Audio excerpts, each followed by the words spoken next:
Dia terbangun di air mancur tepat di depan Akademi Sihir. Bahkan sebelum dia sempat mencari tahu bagaimana dia bisa sampai di sana, sekelompok perundung menarik perhatiannya. Mereka tertawa, mengagumi betapa bagusnya dia menjadi samsak tinju. Dia mencoba bertanya siapa mereka, tapi itu hanya membuat pemimpin mereka kesal. Pria itu menjambak rambut Leon dan menyeretnya lebih dalam ke air mancur. Saat itulah Leon mengerti apa yang sedang terjadi. Dia menggunakan sihir airnya dan menghantam para perundung hingga terpental. Si perundung utama tidak mengerti bagaimana pecundang ini tiba-tiba menjadi begitu kuat. Saat Leon keluar dari air mancur, kehadirannya saja sudah membuat mereka ketakutan, dan mereka lari terbirit-birit.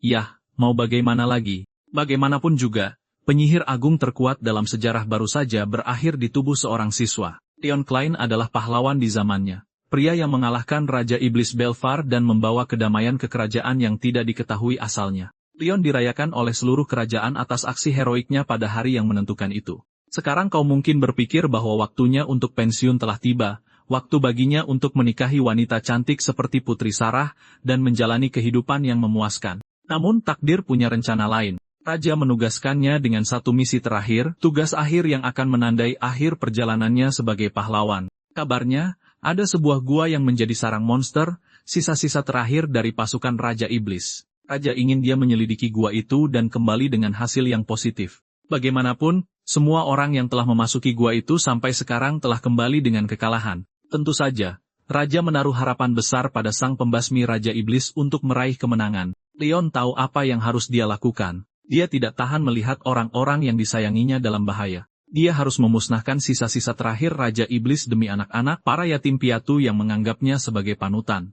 Jadi jagoan kita mengambil pekerjaan itu tanpa curiga sedikit pun, dan seorang pangeran yang dikenal sebagai Shark ditugaskan untuk memandunya. Hari keberangkatannya akhirnya tiba, dan Pangeran Shark akhirnya membawa pahlawan kita ke dalam gua yang terkutuk itu. Begitu mereka berada jauh di dalam, Pangeran Shark mengungkapkan niat sebenarnya dengan menusuk sang pahlawan dari belakang. Senjata itu dilumuri racun mematikan, membuat kematian Leon tak terhindarkan. Begini, Pangeran Shark selalu menganggap Leon sebagai ancaman bagi otoritas dan kekuatan absolutnya. Belum lagi, dia pikir Leon merebut kekasihnya, Ratu Sarah.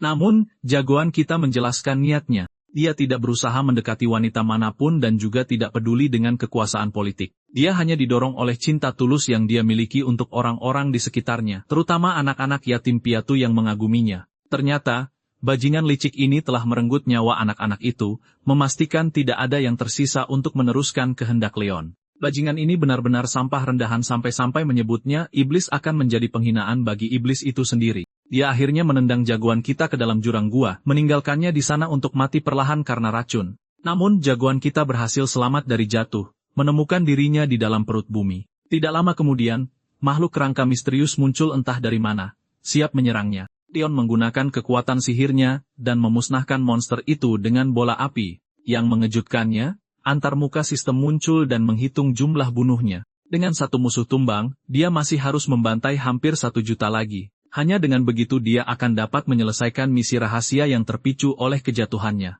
Makhluk lain menerkamnya, menemui nasib yang sama, dan jumlah bunuhnya bertambah 1 lagi. Leon gagal memahami situasinya, tapi dia terus membantai monster di mana-mana, berharap suatu hari akan menemukan jalan keluar. Tahun-tahun berlalu. Satu-satunya hal yang membantunya melewati cobaan berbahaya itu adalah hasratnya yang membara untuk membalas dendam pada bajingan yang mengkhianatinya.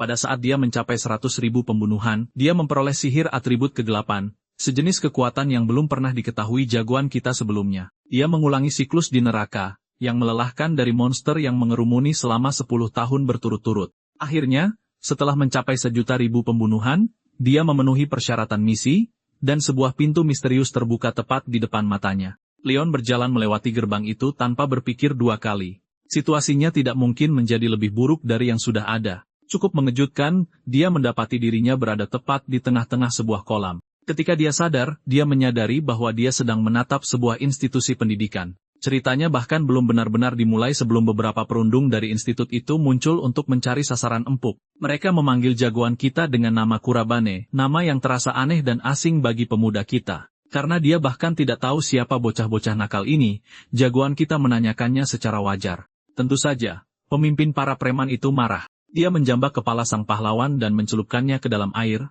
mencoba memastikan dia berhenti bertingkah bodoh dan mengingat semuanya. Di sisi lain, Leon sama sekali tidak tahu apa yang sedang terjadi. Dia menggunakan salah satu mantra sihirnya, Armor Float, dan menerbangkan para bedebah itu seperti kantong sampah. Para preman itu gagal memahami bagaimana seorang pengecut baru saja melakukan gerakan yang begitu keren. Orang-orang ini membuat keputusan yang bijaksana dan kabur dari sana sebelum mereka dihajar lebih parah lagi. Tepat saat jagoan kita mencoba mengumpulkan pikirannya, dia mendengar suara aneh. Sebuah suara misterius benar-benar takjub dengan bagaimana jagoan kita baru saja mengalahkan para pecundang itu meskipun sihirnya saat ini sedang ditekan. Suara aneh itu membawa Leon ke suatu tempat yang sepi, akhirnya berwujud menjadi seorang gadis kecil. Gadis itu tiba-tiba melompat untuk memeluknya, membuatnya bingung dengan banyak pertanyaan yang ingin dia tanyakan pada boneka kecil ini. Dia mulai dengan memperkenalkan dirinya sebagai Luna, utusan Dewi. Singkat cerita, dia adalah pemandu bagi orang mati. Leon sebenarnya telah meninggal pada saat dia didorong ke dalam jurang gua. Dunia yang saat ini dia tinggali adalah realitas yang sama sekali berbeda dari yang pernah dia kenal. Adapun tubuh yang dia miliki, itu milik seorang anak laki-laki bernama Kurabane, penduduk asli dunia ini. Leon mengambil waktu sejenak untuk mencerna semuanya, akhirnya mempertanyakan alasan dibalik pemindahannya ke dunia ini. Sepertinya semua pertanyaan menakutkan jagoan kita akan terjawab karena sebuah gerbang besar muncul di hadapan mereka. Dengan melewatinya, dia akan menemukan kebenaran. Di sisi lain gerbang terbentang tanah tandus, dan tepat di depan mereka berdiri monster yang dikenal bernama Grandsaurus, makhluk yang pernah melayani Raja Iblis Belfar. Melihat makhluk ini membuat jagoan kita sedikit bergidik. Ini bukan monster sembarangan. Dulu, dia benar-benar butuh 3 hari untuk mengalahkan monster ini. Namun, Luna meyakinkannya bahwa menggunakan kekuatan sihir barunya akan membuat mengalahkan makhluk ini menjadi sangat mudah. Omong-omong, Leon teringat sihir atribut kegelapan yang diberikan kepadanya saat dia bekerja keras untuk menyelesaikan misi rahasia itu. Binatang buas itu menerkam targetnya tanpa ampun. Jagoan kita tidak ragu-ragu untuk memanfaatkan kegelapan. Sihir kegelapannya yang berputar-putar membantunya menghancurkan perisai sihir yang mengelilingi monster itu, dan kemudian dia memunculkan cakar gelap mematikan untuk mencengkeram leher bajingan itu. Hanya dengan satu teknik itu saja sudah cukup untuk memadamkan nyawa makhluk perkasa itu. Luna menari dengan gembira melihat jagoan kita mengalahkan binatang buas raksasa itu dalam satu serangan. Bahkan Leon sendiri tercengang setelah menyaksikan potensi tersembunyi yang dimilikinya. Ini hanya membuatnya semakin penasaran dengan situasinya, dan dia menuntut si kecil ini untuk buka mulut tanpa basa-basi lagi. Beberapa saat berlalu, dan sepertinya jagoan kita akhirnya mengerti situasinya. Ternyata Raja Iblis Belfar juga akan mengunjungi dunia ini. Gerbang tadi terbentuk karena pengaruh Raja Iblis di alam ini. Jika mereka membiarkan gerbang itu tidak terkendali, dunia mungkin akan hancur karena kemunculan para monster. Inilah sebabnya Dewi secara khusus memilihnya untuk menjaga keseimbangan di dunia ini. Saat dia merenungkan situasinya lebih jauh, dia melihat sebuah lambang yang dikenalnya di bendera yang berkibar. Tidak butuh waktu lama bagi jagoan kita untuk mengetahui di mana dia melihat lambang ini terakhir kali. Itu milik bajingan yang sama yang mendorongnya hingga tewas. Jika lambang ini ada di sini, itu berarti Shark juga telah menyeberang ke dunia ini. Keinginan balas dendam yang membara membuat tinjunya yang terkepal bergetar tak terkendali. Sedemikian rupa sehingga bahkan Luna menyadarinya. Tapi dia tidak bisa memikirkannya lebih jauh dan menghilang ke udara tipis karena takut ketahuan. Seseorang datang dan orang itu adalah seorang siswi yang ingin berbicara dengan jagoan kita. Dia merasakan sebuah gerbang muncul di sekitar area itu dan ingin menanyakannya.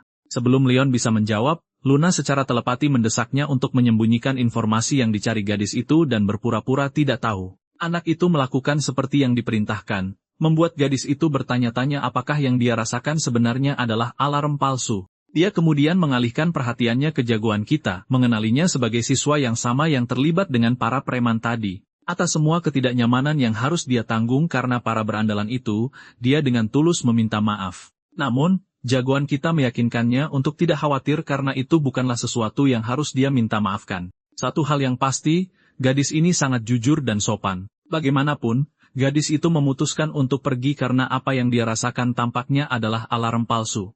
Begitu dia pergi, Luna muncul kembali, memuji wanita menawan yang memiliki indera luar biasa untuk mengendus kehadiran gerbang. Luna percaya bahwa gadis ini adalah kandidat potensial untuk menjadi kekasihnya, seperti dalam novel sekolah pada umumnya. Malam tiba, dan jagoan kita akhirnya menuju ke kamar asramanya, hanya untuk menemukan kutukan dan hinaan tertempel di seluruh pintunya. Para siswa yang bertanggung jawab atas kejahatan keji, namun rendahan ini sudah berdiri di sekitar koridor, terkikik seperti sekelompok hiena pengecut. Meskipun begitu, Leon lebih memilih untuk menghindari orang-orang yang tidak selevel dengannya dan masuk ke kamarnya. Di dalam, Luna melancarkan omelan habis-habisan saat dia duduk, marah karena orang-orang itu berani menulis hal-hal rendahan seperti itu. Jagoan kita tidak terlalu terganggu olehnya dan lebih memilih untuk membahas hal-hal yang lebih mendesak. Dia ingin belajar sedikit tentang institut ini. Lambang yang dia lihat di bendera itu sama dengan yang dikenakan Pangeran Shark. Mungkin Shark juga menyeberang ke dunia ini bersama dengan Raja Iblis. Sayangnya, Luna tidak memiliki detail yang dia inginkan. Dia sama tidak tahunya tentang dunia ini. Meskipun dia telah mengintip ke dalam realitas ini untuk memandu jagoan kita, dia sama sekali tidak memperhatikan sang pangeran. Ini membuat jagoan kita tidak punya pilihan selain menyelidiki dan menjelajahi rahasia dunia ini sendiri. Dengan matahari yang bersinar menandai dimulainya hari berikutnya, jagoan kita bersiap-siap untuk hari pertamanya di akademi. Setelah merapikan rambut dan mengenakan seragamnya, dia berjalan melewati kerumunan siswa, menuju ke jurusannya. Dia menarik terlalu banyak perhatian dengan semua mata tertuju padanya. Bagaimanapun, sikap jagoan kita dan aura yang dia pancarkan benar-benar menguasai ruangan, dan dia pantas mendapatkan semua itu. Dalam beberapa kelas yang dia ikuti, dia mempelajari beberapa hal mendasar tentang dunia ini. Beberapa tahun yang lalu, ruang misterius yang disebut gerbang mulai muncul di seluruh dunia.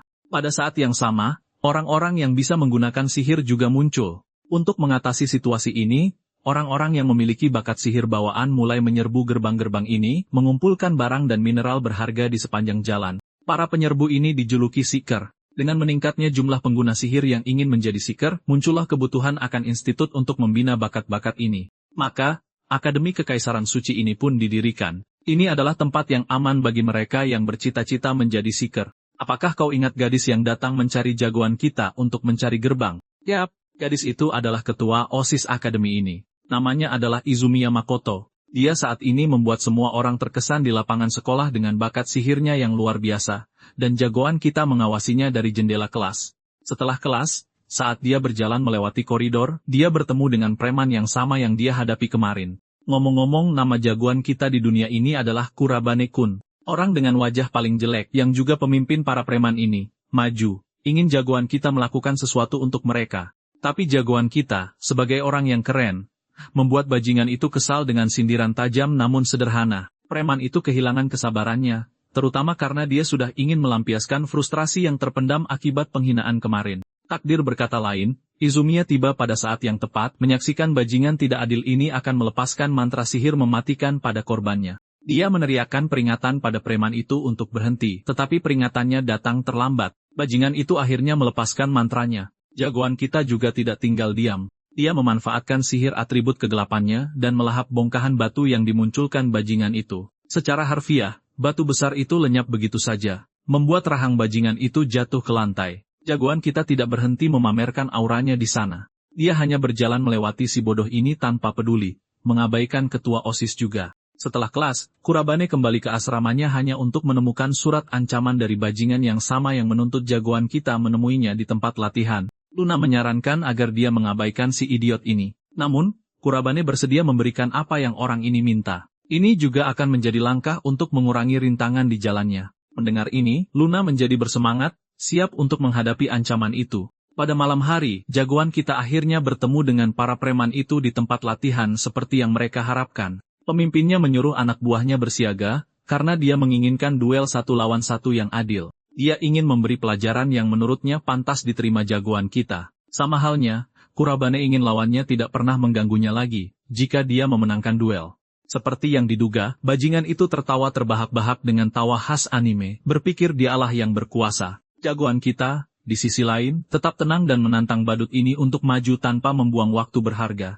Keberanian Kurabane membuat bajingan itu kesal. Bukannya duel 1 lawan 1 yang dia minta, bajingan itu bahkan tidak menepati kata-katanya sendiri, dan memanggil anak buahnya untuk menyerang. Para preman yang tidak curiga itu langsung menyerbu menuju ajal mereka, tanpa berpikir 2 kali. Pemimpin licik yang menjijikan itu merasa sangat bangga pada dirinya sendiri setelah berbohong tentang pertarungan yang adil, tetapi jagoan kita tetap tidak terpengaruh. Baginya, bahkan jika 100 bajingan ini menyerangnya sekaligus, itu tidak akan menjadi masalah. Hanya dengan jentikan tangannya, dia memunculkan sihir atribut kegelapan menggunakan teknik yang disebut cermin penolakan. Ini memungkinkan jagoan kita untuk membalikan serangan mereka kembali kepada mereka. 1 mantra itu saja sudah cukup untuk menyingkirkan para bajingan ini dari pertarungan. Pemimpin geng itu ternganga tak percaya. Dia tahu dia telah benar-benar kacau karena membuat jagoan kita marah dan jagoan kita tidak berpikir untuk memaafkan para bajingan yang berani melancarkan serangan diam-diam dari belakangnya. Pemimpin itu tidak tahu masalah macam apa yang telah dia hadapi. Begini, di dunia ini, sihir dikategorikan menjadi 4 atribut, angin, air, api, dan tanah. Jenis sihir yang digunakan jagoan kita tidak termasuk dalam kategori manapun. Si perundung mengalami gangguan mental, karena bagaimana Kurabane yang dulu tidak berguna menggunakan sihir yang belum pernah terdengar seperti itu. Bajingan itu menyadari terlambat bahwa dia hanya membuat dirinya semakin kacau dengan menyebut Kurabane tidak berguna pada saat genting itu. Jagoan kita benar-benar murka, dan dia tidak akan membiarkan bajingan itu hidup di muka bumi sampai dia mengubah sikap brengseknya. Preman itu berpikir sihir apinya yang menyebalkan dapat menyelamatkannya, tetapi dia terbukti salah tak lama kemudian saat jagoan kita membuatnya pingsan dengan bantuan ilmu hitamnya. Kurabane tidak hanya membuat orang ini tertidur. Dia memastikan untuk menyedot semua mana yang dimiliki bajingan ini, kemampuan unik yang hanya dimiliki oleh pengguna sihir atribut kegelapan. Kurabane berharap ini akan menjadi pelajaran yang cukup bagi pria itu untuk menyadari bahwa dia tidak boleh melebih-lebihkan kemampuannya. Tiba-tiba, seluruh tempat menjadi kacau dengan sirene darurat meraung untuk mengevakuasi area tersebut. Sebuah gerbang telah muncul di dalam area akademi, dan para siswa diperintahkan untuk melarikan diri karena tingkat ancamannya adalah kategori merah, yang dianggap sebagai tingkat bahaya tertinggi. Di dalam gedung asrama, para siswa benar-benar kacau berebut untuk mengungsi sementara ketua OSIS ada di sana untuk memastikan tidak ada siswa yang tertinggal. Seorang senior juga ada di sana untuk membantu, mendesak Izumiya untuk meninggalkan tempat itu sesuai perintah kepala sekolah. Dia juga dilarang menghadapi ancaman kategori merah. Jika ada yang menjadi korban dalam upaya melawan gerbang, akademi harus menanggung tanggung jawabnya. Namun, gadis itu punya alasan sendiri untuk turun tangan. Belum lama ini, ketika gerbang kategori merah muncul, penduduk sekitar menderita kerusakan besar, dan dia menolak membiarkan sejarah terulang kembali. Belum lagi, satu-satunya alasan akademi ini adalah untuk membina bakat yang dapat melawan gerbang-gerbang ini. Itulah tepatnya mengapa dia berniat untuk menghadapi gerbang itu sendirian. Sementara itu, monster sudah mulai keluar dari gerbang dengan para siswa yang lari ketakutan setengah mati. Satu orang bahkan mencoba menggunakan sihir tanahnya untuk menakut-nakuti binatang buas yang mengikutinya, tetapi makhluk itu mengunyah batu itu dengan rahangnya dan menerkam siswa tersebut. Untungnya, Dewi sekolah tiba dan menjatuhkan beberapa binatang buas sekaligus, menyelamatkan siswa itu agar tidak digigit pantatnya. Dia menginstruksikan siswa itu untuk mencari bantuan dari teman-temannya dan mengungsi jauh. Gadis itu khawatir jika gerbang ini tidak segera dihentikan, binatang buas itu bisa masuk ke kota, dan menyebabkan kehancuran dan kepanikan yang tidak perlu. Tanpa pilihan lain, dia siap untuk menantang bos gerbang itu sendirian. Sementara itu, jagoan kita dan lolinya, Luna, sedang menyaksikan sang dewi menerima tantangan dan memasuki gerbang. Sebelum melanjutkan, anak itu ingin tahu bagaimana cara mereka menutup gerbang. Jawaban Luna cukup bisa ditebak. Yang harus mereka lakukan hanyalah mengalahkan monster yang mengendalikan gerbang, yang juga bisa disebut bos. Dengan pemikiran itu, mereka memutuskan untuk langsung masuk tanpa membuang waktu. Namun, Luna ragu dengan ide itu. Sihir gelap yang dimiliki jagoan kita mungkin sangat kuat, tapi itu menghabiskan banyak sekali mana. Tapi jagoan kita tidak mau tinggal diam dan melihat kota hancur. Dia harus bertindak dan melumpuhkan ancaman itu dengan kemampuan terbaiknya. Luna merasa bangga dengan kepribadian jagoan kita. Tanpa ragu lebih lama, mereka bergerak, langsung menuju monster boss. Sementara itu, di dalam gerbang, ketua OSIS telah mengalahkan sekelompok monster rendahan. Itu saja sudah cukup untuk menguras kekuatan dan mana miliknya. Dia belajar dengan cara yang sulit bahwa gerbang kategori merah bukanlah sesuatu yang seharusnya dia masuki. Keadaan menjadi lebih buruk baginya saat naga raksasa seperti ular muncul tepat di belakangnya, siap untuk melahapnya. Tapi untungnya, Kurabane berhasil tiba di sana tepat waktu. Dia menghukum bajingan itu dengan atribut gelapnya karena mencoba menyakiti Dewi Kampus. Saat monster itu jatuh, matanya menatap menembus kabut, terpaku pada penyelamatnya. Izumiya terpana melihat teman akademinya datang dan memusnahkan makhluk itu dalam satu serangan. Dia berterima kasih atas bantuannya, sementara Luna hanya senang mereka menyelamatkannya tepat waktu. Kurabane senang Azumea baik-baik saja, dan, ya, One Piece itu nyata. Bagian yang paling mengganggunya adalah jenis sihir yang baru saja dia gunakan, membuatnya bertanya-tanya orang seperti apa dia sebenarnya. Bukannya fokus pada hal itu, raja kita yang santai menekankan bahwa mereka harus menutup gerbang terlebih dahulu, mengingatkannya bahwa dia datang ke sini untuk misi itu. Izumiya tiba-tiba teringat tujuan sebenarnya dan setuju dengan ide untuk menyelesaikan semuanya terlebih dahulu. Meskipun di benaknya, dia tidak bisa menganggap Kurabane Ren sebagai murid biasa. Itu karena orang ini menempati peringkat terakhir selama pertarungan pura-pura di akademi, yang berarti nilainya sangat buruk. Tapi tiba-tiba, dia bergerak seperti Mike Tyson di masa jayanya, terutama saat dia menggunakan jenis sihir aneh itu. Bagaimanapun, mereka mulai bergerak untuk membersihkan gerbang dan mencari monster boss. Di tengah jalan, mereka dihadang oleh sekelompok monster, dan Izumiya mengaktifkan mantra penjara airnya, mengurung sebagian besar dari mereka dalam pusaran biru, memutar mereka dalam bola air yang melayang. Bahkan Luna mengakui bahwa ketua OSIS ini sangat kuat untuk levelnya, sesuatu yang disukai jagoan kita karena Izumiya memang pantas menjadi kandidat terbaik di Akademi Kekaisaran. Tiba-tiba, tanah di depan mereka meledak saat golem raksasa dengan fisik terpahat mencoba menghancurkan mereka. Jagoan kita menghindari upaya hantaman golem itu. Membalas dengan sihir atribut gelap, Kurabane kali ini merapal Blind Edge, serangan sinar kuat yang melenyapkan golem dalam satu ledakan. Izumiya tercengang melihat monster itu hancur berkeping-keping, menyadari bahwa pria ini bergerak seperti seorang legenda. Bukan hanya karena dia menggunakan sihir yang unik, tetapi juga seberapa efektif dia menggunakan setiap mantra dengan kecepatan merapal yang sempurna. Seolah-olah dia sedang menonton seorang penyihir berpengalaman, seseorang yang telah menghabiskan puluhan tahun di medan perang sebelum pertarungan biasa ini. Bagaimanapun, duo itu maju untuk menghadapi sarang bos. Kurabane memberitahu ketua OSIS untuk bersiap-siap saat mereka berdua melangkah ke ruangan master gerbang. Naga merah ini adalah naga yang sangat keren dengan desain yang luar biasa. Binatang itu secara resmi disebut naga lava, dan itu bukan ancaman biasa. Izumiya menyebutnya monster yang sangat kuat yang didokumentasikan dalam buku-buku mereka. Dan bahkan jagoan kita memberitahunya untuk berhati-hati, karena makhluk itu akan mengamuk dengan serangan api dan ekornya dari jarak jauh. Amukan itu akan dimulai saat binatang itu menyiapkan ledakan api menggunakan sihirnya sebelum meletuskan Hyper Beam seperti Pokemon Rayquaza dari adegan pertarungannya melawan Deoxys. Serangan ekor menyusul segera setelahnya saat Izumiya lengah dan nyaris berhasil menghindari hantaman beratnya. Semua berkat peringatan Kurabane sehingga dia berhasil bersiap untuk menghindar. Membalas dengan benar, ketua OSIS melepaskan tombak es besar, hanya untuk dihancurkan oleh naga ini tanpa menerima satu goresan pun. Ini sangat mengejutkannya karena tombak es seharusnya sangat efektif melawan makhluk atribut api, tetapi panas naga lava ini melelehkannya bahkan sebelum mengenainya. Pertarungan belum selesai, dan Kurabane siap untuk meningkatkannya. Dia melepaskan mantra cakar mematikan, memanggil cakar sihir gelap dari tanah untuk menyerang naga dari segala arah. Pada saat ini, naga lava memilih menggunakan sayapnya dan dengan cepat melarikan diri dari serangan alih-alih tertusuk. Luna berpikir monster pengecut ini curang, tapi itu adalah strategi yang valid ketika monster itu benar-benar punya sayap untuk terbang.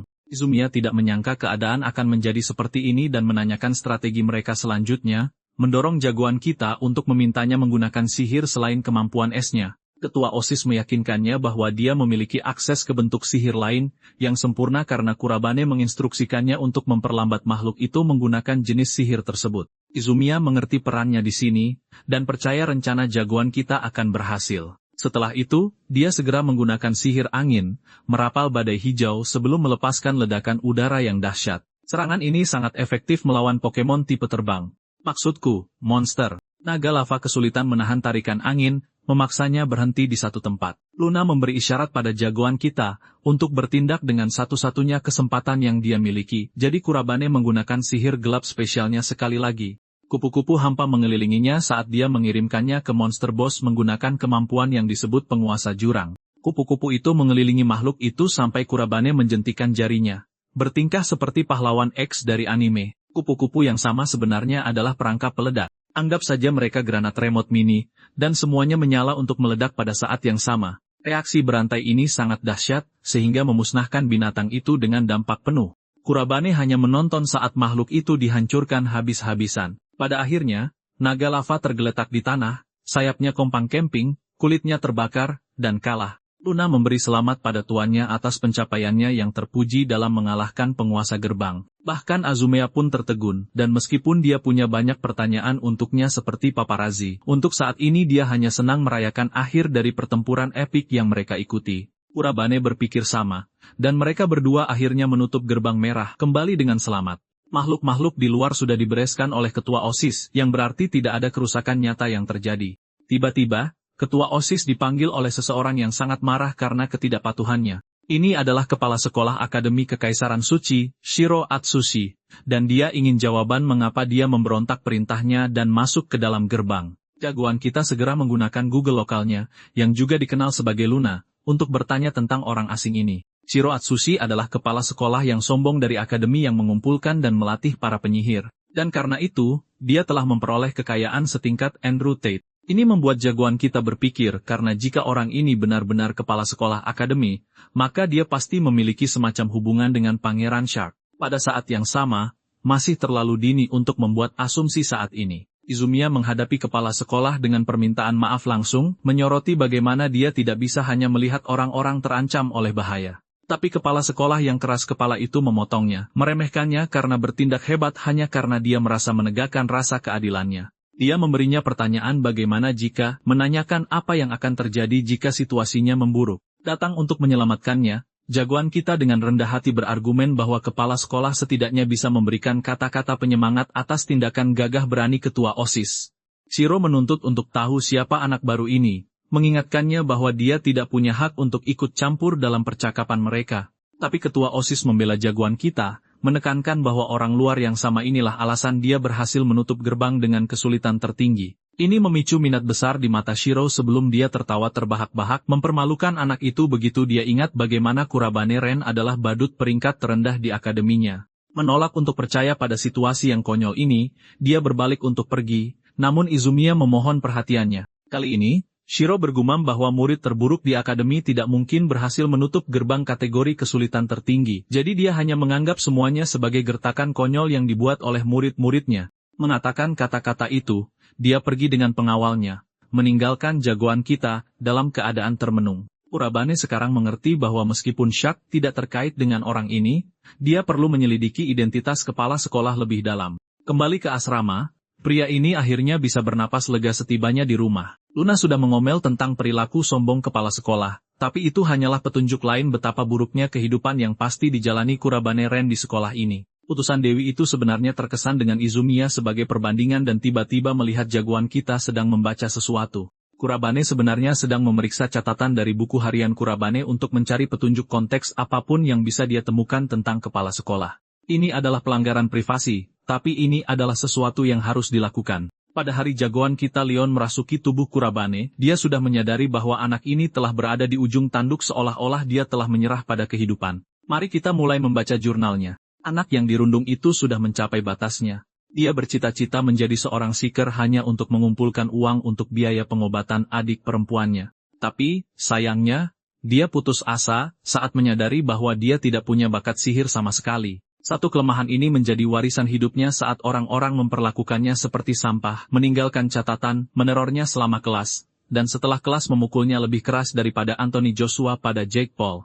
Setiap hari menjadi neraka, dan anak itu tidak bisa lepas dari siklus penyiksaan. Kata-kata terakhir anak itu adalah betapa frustrasinya hidupnya. Dia bahkan menangis dalam tulisan terakhirnya, air matanya membekas di catatan itu. Membaca semua ini, Luna menyadari bahwa Kurabane benar-benar terguncang. Dia menatap bulan, menyatakan bahwa dia harus memberikan keadilan untuk kehidupan yang dijalani anak malang ini. Di kantornya, Shiro saat ini sedang membaca berkas jagoan kita, merasa mudah untuk meremehkannya berdasarkan rapornya yang memiliki evaluasi terendah.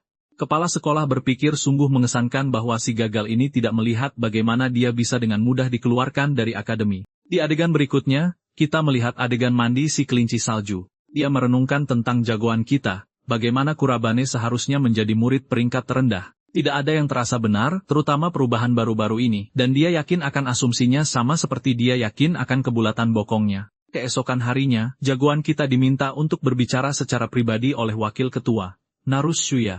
Sikutu buku ini mengajaknya bicara empat mata, mengingat apa yang terjadi kemarin dengan ketua dan Azumiya. Wakil ketua mempertanyakan niat jagoan kita, ingin tahu apakah murid itu tertarik untuk mendapatkan jarahan sebanyak mungkin di dalam gerbang. Dia tahu dari cerita Azumiya bahwa dia menolongnya, tapi dia juga berpikir itu hanya alibi yang dibuatnya untuk membelanya. Erus mencelanya karena mencoba bermain pahlawan dan menciptakan masalah bagi ketua OSIS. Bahkan Luna kesal dengan si kacamata yang berbicara seolah-olah dia lulus dari Universitas Sok Tahu.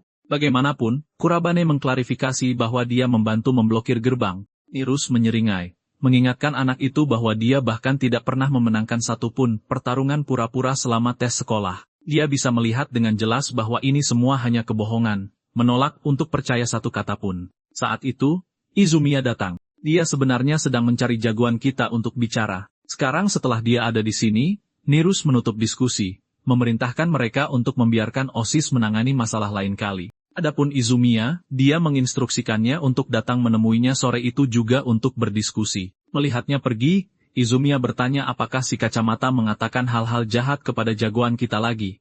Tapi Kurabane santai saja, tidak peduli sama sekali tentang orang ini, dan hanya bertanya mengapa dia datang mencarinya. Ternyata, kepala sekolah akademi ingin berbicara dengannya sekarang. Kurabane langsung masuk ke kantor Shiro di mana dia mencoba berpose tanpa melirik mereka. Segera, kepala sekolah memerintahkan Kurabane untuk keluar dari akademi sesuai perintahnya. Ini adalah perintah yang mendadak dan panik yang membuat Azumiya terkejut dan menanyakan alasannya. Shiro menyatakan bahwa itu sederhana. Anak itu memiliki skor sihir terendah dan belum pernah memenangkan satu pertempuran pun sejak kedatangannya. Ini berarti dia tidak punya bakat, dan penyihir tanpa bakat tidak seharusnya berada di akademi ini.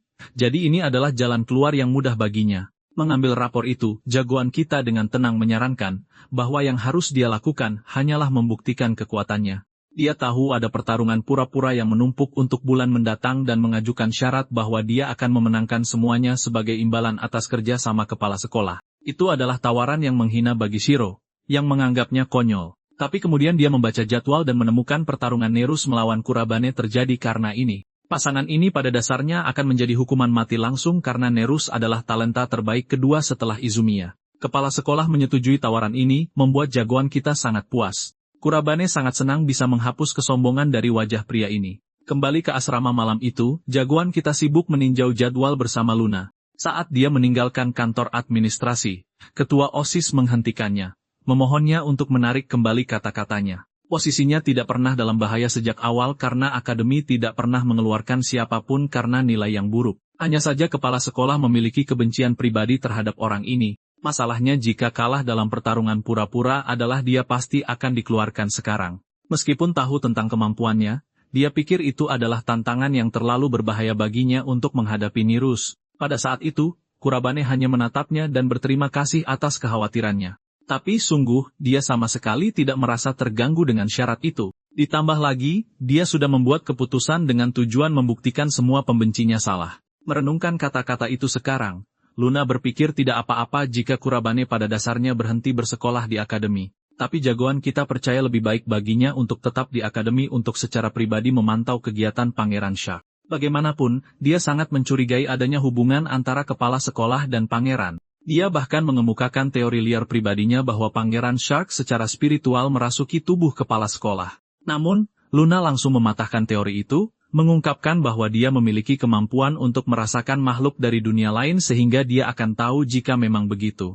Dengan opsi itu tertutup, strategi Kurabane saat ini adalah terus menutup gerbang yang masuk dan pada saat yang sama mengejar dua targetnya, Raja Iblis Belfar dan Pangeran Shark. Anehnya, utusan kecil itu cemberut mendengar kata-katanya, membuatnya bertanya ada apa. Dia hanya memikirkan betapa berat beban yang harus ditanggung oleh penyihir hebat Kurabane meskipun itu adalah perintah dari Dewi. Meskipun ada beban, Kurabane sebenarnya merasa bersyukur atas kesempatan ini. Dia sudah mati di dimensi hampa itu. Jadi ini adalah kesempatan sempurna baginya untuk membalas Shark, orang yang menyebabkan kematiannya, dan bahkan Belfar, Raja Iblis yang mengancam keselamatan dunia ini. Pada akhirnya, dia senang dengan perintah Sang Dewi. Jadi Kurabane meyakinkan utusan kecil itu bahwa dia tidak perlu merasa sedih sama sekali. Kata-katanya yang meyakinkan mencerahkan wajahnya, membuatnya merasa sangat senang bahwa pria sehebat dia dipilih untuk tugas itu. Setelah percakapan mereka selesai, Kurabane ingin beristirahat untuk pertarungan pura-pura yang akan datang.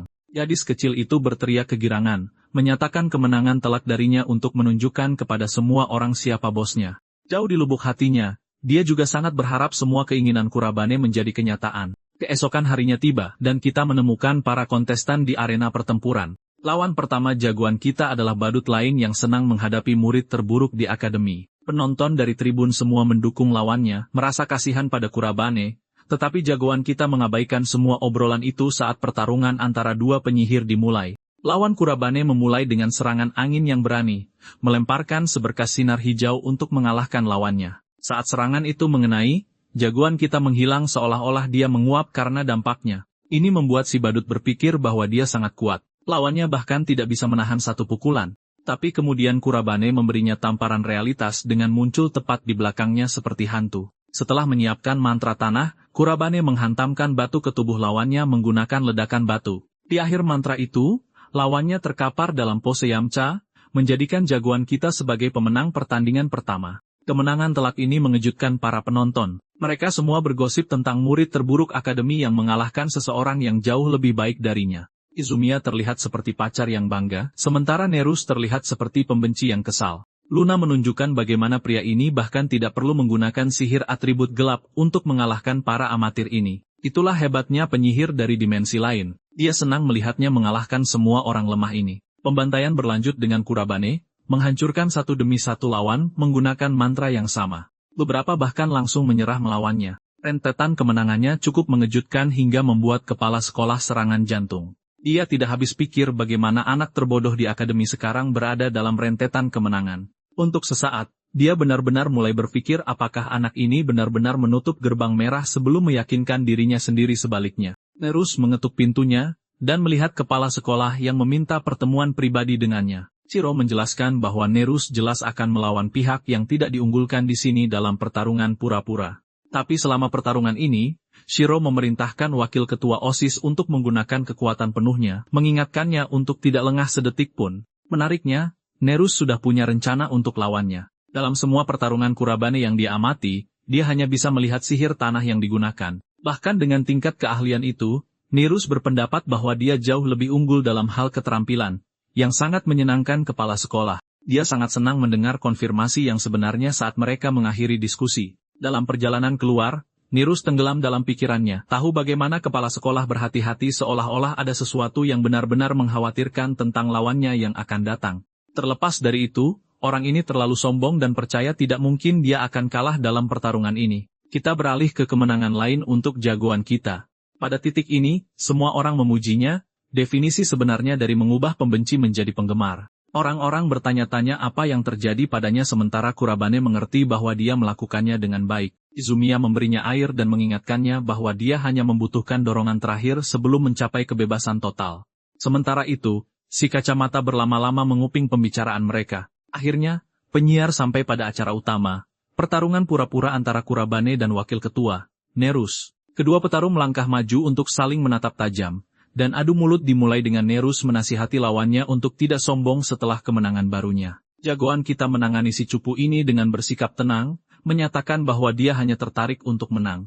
Nerus berpikir dia seperti Aizen dan tidak bisa kalah karena dia telah melihat segalanya. Tetapi jagoan kita meramalkan masa depan kemenangannya yang sudah pasti. Si kacamata mengumpulkan keberaniannya, bersumpah untuk membuat lawannya menyesali keputusan seperti itu. Suasananya tegang, dan mata semua orang tertuju saat pertarungan terakhir dimulai. Kepercayaan diri si mata empat sebenarnya menciptakan celah dalam pikirannya, karena gagasan seorang peringkat bawah mengalahkan siswa lain itu membingungkan baginya. Dia mulai bertanya-tanya apakah Kuruban sengaja merencanakan semua ini dari awal untuk meraih kemenangan beruntun dengan menyembunyikan kekuatan aslinya. Apapun strategi IQ 4000 yang disiapkan lawannya, Nerus bertekad untuk menghancurkannya. Dia memulai dengan aktivasi sihir angin tingkat tinggi, menciptakan busur dan anak panah untuk mantra tembakan kilat. Setelah melepaskan busurnya, dia melesatkan 3 panah petir yang melesat ke arah Kurobane. Menanggapi dengan tepat, jagoan kita meletakkan tangannya ke tanah, memanggil dinding tanah liat raksasa untuk pertahanan yang sempurna. Ukuran dinding itu membuat lawannya tercengang, karena bahkan mantra tingkat tingginya terpental begitu saja dari dinding tanpa menyebabkan kerusakan apapun. Dinding itu meleleh. Begitu pula kepercayaan diri Nerus, yang bahkan tidak habis pikir bagaimana dia bisa gagal mendaratkan serangan itu padahal dia sudah merapalkannya lebih dulu. Para penonton gempar, sekarang terpana bahwa Kurubain mampu membalas wakil ketua. Nerus yang malu mencoba menenangkan diri, mengingatkan dirinya sendiri bahwa lawannya tidak bisa menggunakan sihir selain sihir tanah. Dengan pemikiran itu, dia mengangkat tangannya untuk mengaktifkan sihir tanah miliknya sendiri. Terus merapal batu-batu raksasa yang melayang tepat di atas lawannya sebelum menghujankannya seperti hujan meteor, atau dalam kasus ini hujan batu. Kurabane mengamati, mempersiapkan diri untuk membalas dengan sihir angin. Dia menguncinya, memusnahkan badai batu dengan ledakan udara. Serangan balasan ini adalah respon sempurna lainnya terhadap upaya Norus dan kejutan besar baginya. Si mata empat ketakutan menyadari jagoan kita bahkan bisa menggunakan sihir angin sementara penonton gembira, bersorak untuk penampilan si kuda hitam melawan wakil ketua. Beberapa dari mereka mulai mempertanyakan bagaimana anak ini memiliki akses ke banyak atribut, dan alasannya sederhana. Izumiya menyadari dalam hati bahwa penyihir yang bisa menggunakan banyak atribut itu langka karena butuh waktu lama bagi seseorang untuk mengasah satu jenis atribut sihir. Bahkan jika mereka berhasil melakukannya, kemahiran dengan satu atribut biasanya lebih rendah dari yang lain. Tapi Kurobani benar-benar mesin sialan. Dia benar-benar di sini merapal dua elemen dengan sempurna. Nerus meluapkan frustrasinya. Dia tidak memperhitungkan penggunaan elemen lain oleh jagoan kita. Kurobane sudah muak dan langsung bertanya mengapa bajingan ini suka meremehkan orang, sebuah respons yang tampaknya tidak bisa dipahami oleh Nerus. Jagoan kita mengomel, menyoroti bagaimana wakil ketua cepat berasumsi, sangat sombong, dan bahkan sembrono. Satu-satunya hal yang baik dari orang ini adalah kehebatan sihirnya, tapi kepribadiannya lebih buruk dari tisu basah. Penyadaran yang merendahkan ini mengejutkan wakil ketua yang menanggapinya dengan cara yang berlawanan dan berpikir bahwa jagoan kita sengaja mengejeknya. Dia mengoceh tentang bagaimana dia hanya mengakui yang kuat dan satu-satunya orang yang masuk dalam kategori itu adalah Azumiya sendiri. Dia telah berusaha sebaik mungkin untuk menjadi layak berdiri berdampingan dengannya. Itulah mengapa dia begitu sombong untuk menganggap bahwa siswa terlemah bukanlah tandingannya. Dipenuhi amarah, Nerus merapal mantra air spesial, sihir atribut tingkat tinggi lainnya. Para penonton tahu bahwa atribut ini seharusnya menjadi yang terbaik yang dimiliki si mata empat hingga saat ini. Menyatakan ini adalah akhir bagi lawannya, Nerus menembakkan mantra air, berhasil menjebak kaki Kurobane di tempatnya. Kemudian badai biru yang dahsyat menyelimuti tubuhnya. Mantra hebat ini disebut Kositis, kartu truf terakhir Nerus. Sangat kuat sehingga sihir angin pun tidak cukup untuk menanganinya. Sihir tanah juga sama. Wakil ketua mengasumsikan kemenangannya, terutama saat dia melihat Kuroban tersegel dalam es seolah-olah dia adalah Aang dari Avatar. Bedanya adalah negara api menyerang dari dalam tubuhnya, sekali lagi membingungkan si mata empat. Sangkar es mulai retak, begitu pula semua peluang kemenangan Nerus dalam pertarungan ini. Es itu hancur oleh api membara Kurobane, sebuah pengungkapan atribut ketiga dari siswa terlemah. Tapi bukan itu saja. Kurobane melanjutkan untuk menunjukkan bahwa dia bisa merapal lebih banyak jenis sihir. Misalnya, dia mengumpulkan cukup banyak es untuk membentuk sebuah batu besar raksasa. Lalu dia menghancurkannya dengan kekuatannya, menyebarkan pecahannya ke seluruh arena. Pecahan-pecahan itu menghantam tanah di sekitar Nerus, serangan area luas yang memberinya kerusakan minimal karena sebagian besar pecahan hanya menyerempetnya. Di akhir badai es itu, wakil ketua berlutut seperti anak baik, tidak memiliki pertahanan melawannya. Kurobane menjulang di atas korbannya sebelum meninggalkan si badut dengan satu nasihat untuk tujuan masa depannya. Dia memberitahu Nerus bahwa satu-satunya cara baginya untuk mencapai tujuannya memperoleh kekuatan adalah jika dia melihat lebih jauh ke depan daripada melihat ke belakang. Tetapi bahkan jika dia melakukan itu, dia tidak akan bisa melampaui batasnya. Pada dasarnya, orang ini melontarkan ejekan paling sopan yang pernah ada. Pada akhirnya, Nerus menanyakan pertanyaan yang sama seperti orang lain. Siapa sebenarnya pria ini? Ia mencoba berlari ke arah Kurobane, yang bahkan tidak peduli untuk melihatnya saat dia pingsan. Pertarungan selesai. Kurobane Ren secara resmi dinobatkan sebagai pemenang. Malam itu juga, kita mendapatkan reaksi menarik dari kepala sekolah yang sangat marah, tidak habis pikir bagaimana siswa terlemah bisa menggunakan 4 atribut secara tiba-tiba. Kata-kata Izumiya terlintas dalam ingatannya. Namun dia menyangkal kebenaran bahkan setelah ada bukti yang meyakinkan. Mengambil tindakan sendiri, dia mengutuk jagoan kita, benar-benar cari gara-gara dengan seorang anak, dan menghubungi nomor untuk mengeluarkannya secara paksa. Saat itu malam hari, dan sementara Luna tertidur, jagoan kita sedang memikirkan rencananya setelah pertarungan yang dia menangkan. Berkat ini, dia berhasil membuat kepala sekolah mencabut pengeluarannya, yang menimbulkan pertanyaan, bagaimana dia harus menyusun strategi dari sini. Dia sudah punya banyak catatan, 2 ancaman utamanya, dan hubungan akademi dengan semua itu. Meskipun dia ingin bertanya langsung kepada kepala sekolah tentang beberapa hal, ternyata orang itu sedang dalam perjalanan bisnis pribadi. Ini berarti prioritas utamanya saat ini adalah gerbang-gerbang yang bermasalah. Jika dia bisa memblokir mereka, maka dia bisa dengan aman menghubungkan titik-titik di balik orang-orang yang terhubung dengan Raja Iblis Belfar. Penyihir hebat itu bertanya-tanya siapa target pertamanya saat adegan beralih ke keesokan paginya di kelasnya. Sosok tertentu masuk ke kelas, langsung mencuri perhatian jagoan kita. Guru itu menulis namanya di papan tulis, menyatakan dirinya sebagai guru baru di kelas itu. Hashiba mengerti bahwa ini adalah berita mendadak tetapi berharap para siswa akan memperhatikannya dengan baik. Para gadis sudah naksir berat pada pria ini, sementara jagoan kita menatap dengan curiga, tahu ada sesuatu yang tidak beres. Selama istirahat di kantin, para siswa membahas pertarungan pura-pura yang epik. Mereka semua sibuk membicarakan penampilan luar biasa Kurobane, terutama cara dia mendominasi aset terbaik kedua akademi. Beberapa dari mereka bahkan mulai bertanya-tanya apakah orang itu akan bisa mengajari mereka sihir. Izumiya datang untuk duduk di seberang jagoan kita, dan memujinya atas penampilannya yang luar biasa di pertarungan pura-pura. Kurobane menerima pujian hangat itu sementara dia semakin memujinya dan berterima kasih lebih banyak karena telah memperbaiki perilaku Narusu.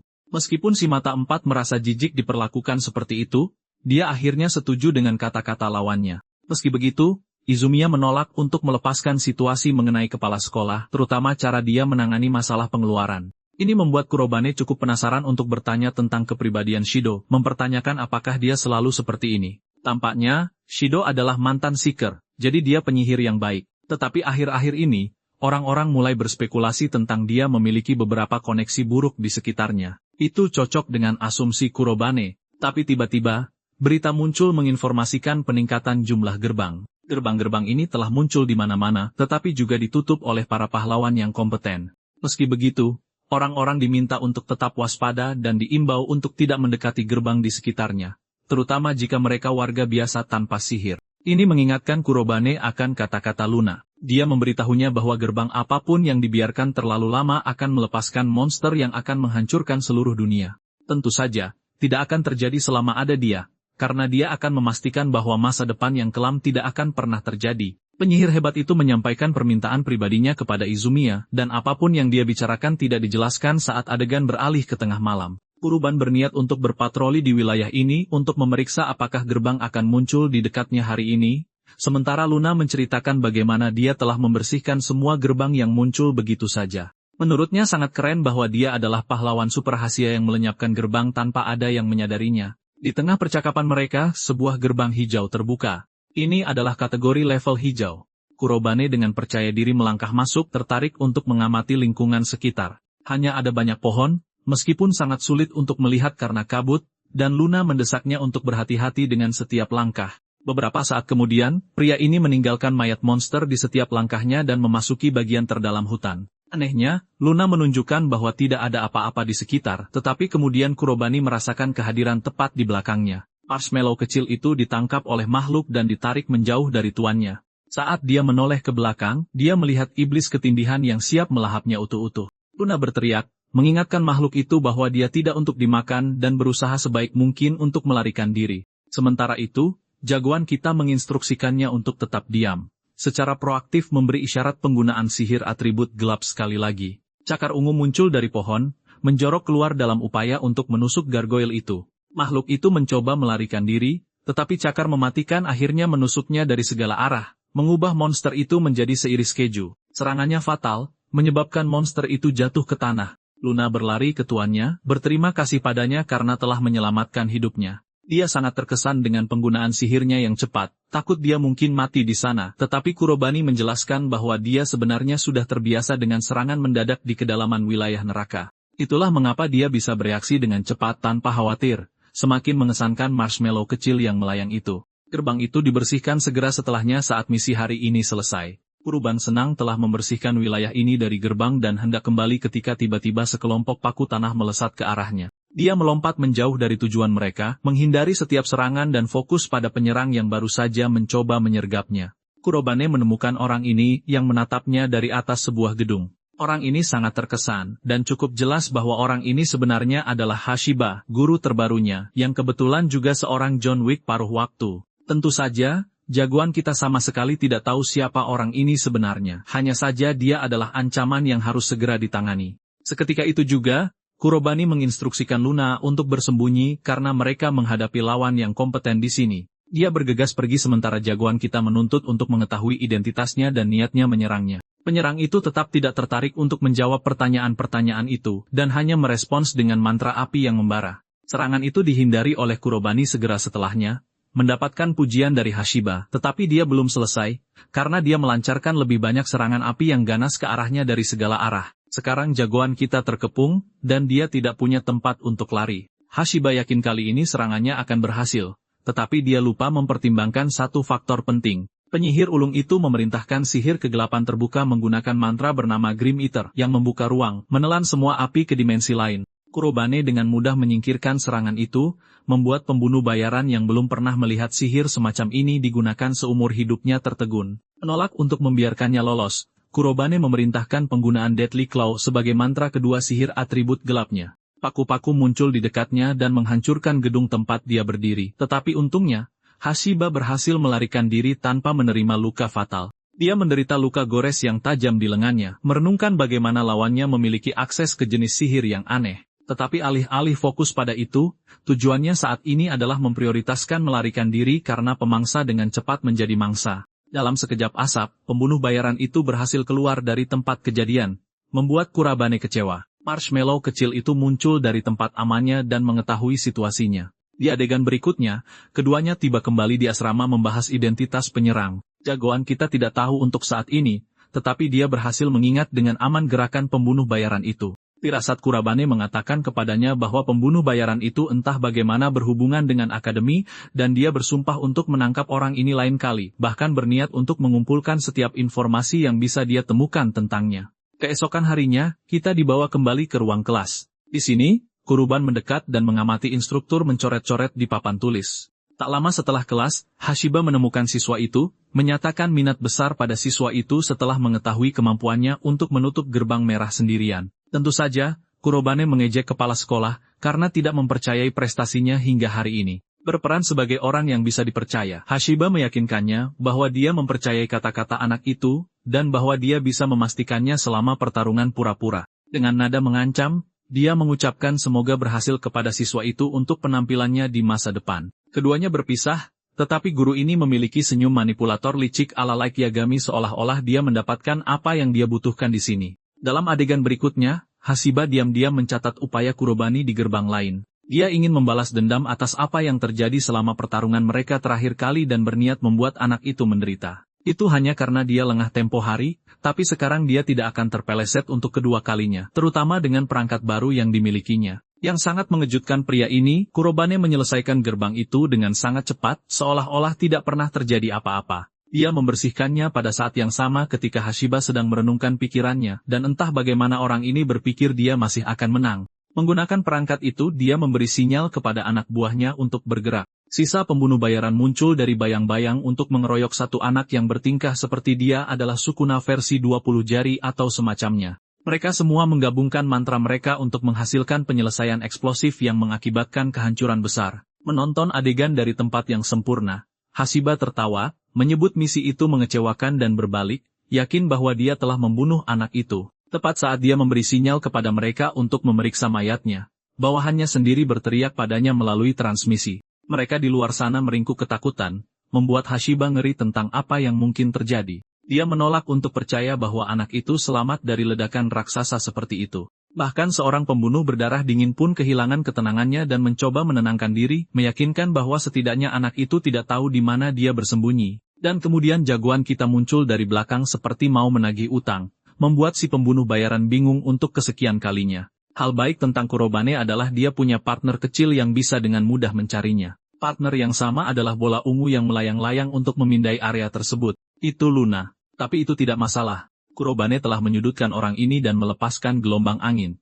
Ini menyebabkan topeng Hashiba jatuh, memperlihatkan identitasnya di tempat terbuka. Pembunuh bayaran itu bahkan tidak tahu kapan anak itu berhasil mengetahuinya. Ingat ketika Kurobane dengan cermat mengamati cara dia menulis di papan tulis. Itu karena dia mengetahui Hashiba menggunakan lengan yang berbeda untuk menulis tepat setelah pertarungan, berkat luka yang ditimbulkan padanya. Kemudian dia bertanya lebih lanjut menggunakan Izumiya dan menemukan bahwa instruktur itu ternyata adalah mantan Seeker. Itu cocok dengan mantra api yang digunakan pembunuh bayaran tempo hari, mengkonfirmasi identitasnya karena semua titik mengarah kembali ke satu orang, Hashiba Kisuke. Mengejeknya, Kurobane bertanya apakah pria ini telah memulihkan tekadnya yang hilang. Dia bermaksud membuat orang ini bicara tentang semua alasan dia repot-repot mencoba membunuh seorang siswa. Mendengar ini, pembunuh bayaran yang gila itu tertawa terbahak-bahak, memuji anak muda itu karena telah menyudutkannya seperti itu sampai-sampai berhasil mengungkap identitasnya. Pada saat yang sama, dia mengingatkan anak itu bahwa dia hanyalah seorang siswa,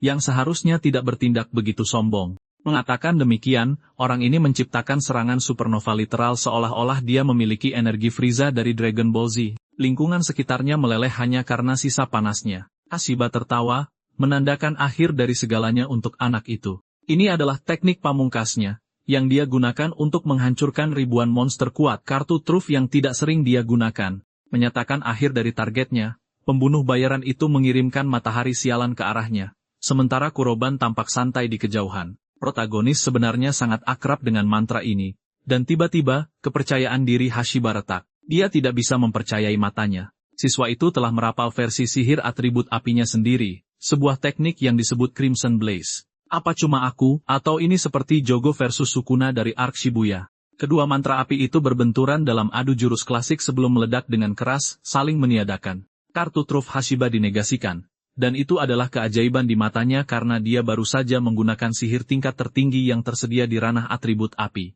Tapi asumsinya sebenarnya salah, seperti yang dikatakan Kurobani. Di matanya, bola api kecil itu hanyalah sihir tingkat menengah. Nada meremehkannya membuat pembunuh bayaran itu kesal. Dia benar-benar mengamuk dan berteriak pada anak itu.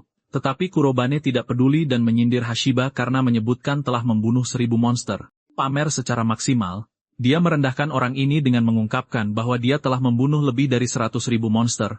Jadi ini seperti angka pemula baginya yang sudah di liga besar. Mencengkeram lehernya, Kurobani menyelimuti tubuh Hashiba dengan esensi sihir gelap. Pembunuh bayaran itu bisa merasakan tarikan magnetis di sekelilingnya seolah-olah itu menguras energinya. Tiba-tiba, dia kehilangan kendali atas tubuhnya, membuatnya benar-benar tidak bisa bergerak di tanah. Luna memperhatikan, merasa senang karena tuannya akhirnya mencapai tujuannya. Tapi jagoan kita belum selesai. Dia punya beberapa hal yang harus diurus. Mencengkeram rahang Hashiba, Kurobani menuntut untuk mengetahui identitas orang yang mengirim pembunuh bayaran itu. Dia sudah tahu itu Shido, dan kurangnya respons dari instruktur itu adalah jawaban yang bagus. Pembunuh bayaran itu panik, dengan panik mengungkapkan bahwa dia hanya mengikuti instruksi dan melakukan tugasnya untuk melenyapkan orang-orang yang mendekati gerbang. Ini mengkonfirmasi kepada Kurobane bahwa target Shido bukan hanya dia, tetapi siapapun yang menghalangi penanganan gerbang. Yang 100% mengkonfirmasi bahwa kepala sekolah selama ini berada di pihak Raja Iblis. Pertanyaan besarnya adalah mengapa dia juga membina siswa sebagai penyihir muda berbakat jika dia benar-benar berpihak pada Raja Iblis. Jadi teori ini juga tidak sepenuhnya akurat. Tapi satu hal yang pasti, kepala sekolah memainkan semacam peran penting di sini. Kurobane mengalihkan perhatian ke korbannya yang meringkuk ketakutan, sementara jagoan kita merenungkan bahwa bahkan menghadapi Shido dengan pembunuh bayaran ini, tidak akan ada gunanya dalam situasi ini. Sebaliknya, beberapa saat kemudian, dia hanya mengikat orang ini dan menyingkirkannya. Setidaknya dengan langkah ini, kepala sekolah akan jauh lebih berhati-hati dalam pengejarannya tanpa membuat keputusan gegabah lain kali. Itulah yang dicari Kuruban saat dia pergi menyatakan bahwa dia akan mengungkap dalang sebenarnya yang mengendalikan medan perang. Di adegan berikutnya, Shido tiba di kediaman seseorang. Dia menggedor pintu dan berjalan ke lantai atas, mengingat bagaimana setiap kali dia datang ke sini, lingkungannya selalu menakutkan dan tidak nyaman. Kepala sekolah mengetuk pintu lain dan diizinkan masuk. Hal pertama yang dia lakukan adalah menunduk pada tuannya, dalang yang sebenarnya, seseorang yang bahkan tidak melihatnya. Pria itu hanya menuntut untuk mendengar laporannya, yang mana Shido akhirnya menjelaskan semuanya dari sisi positif. Tapi ketika dia dihadapkan pada rintangan atau perubahan dalam rencana mereka, Shido mengungkapkan rasa penasaran pribadinya. Dia tahu bahwa seorang siswa tertentu telah muncul di akademinya dengan hasil luar biasa yang belum pernah terlihat sebelumnya. Lalu anak yang sama ini ternyata mampu menggunakan keempat elemen sihir yang berbeda.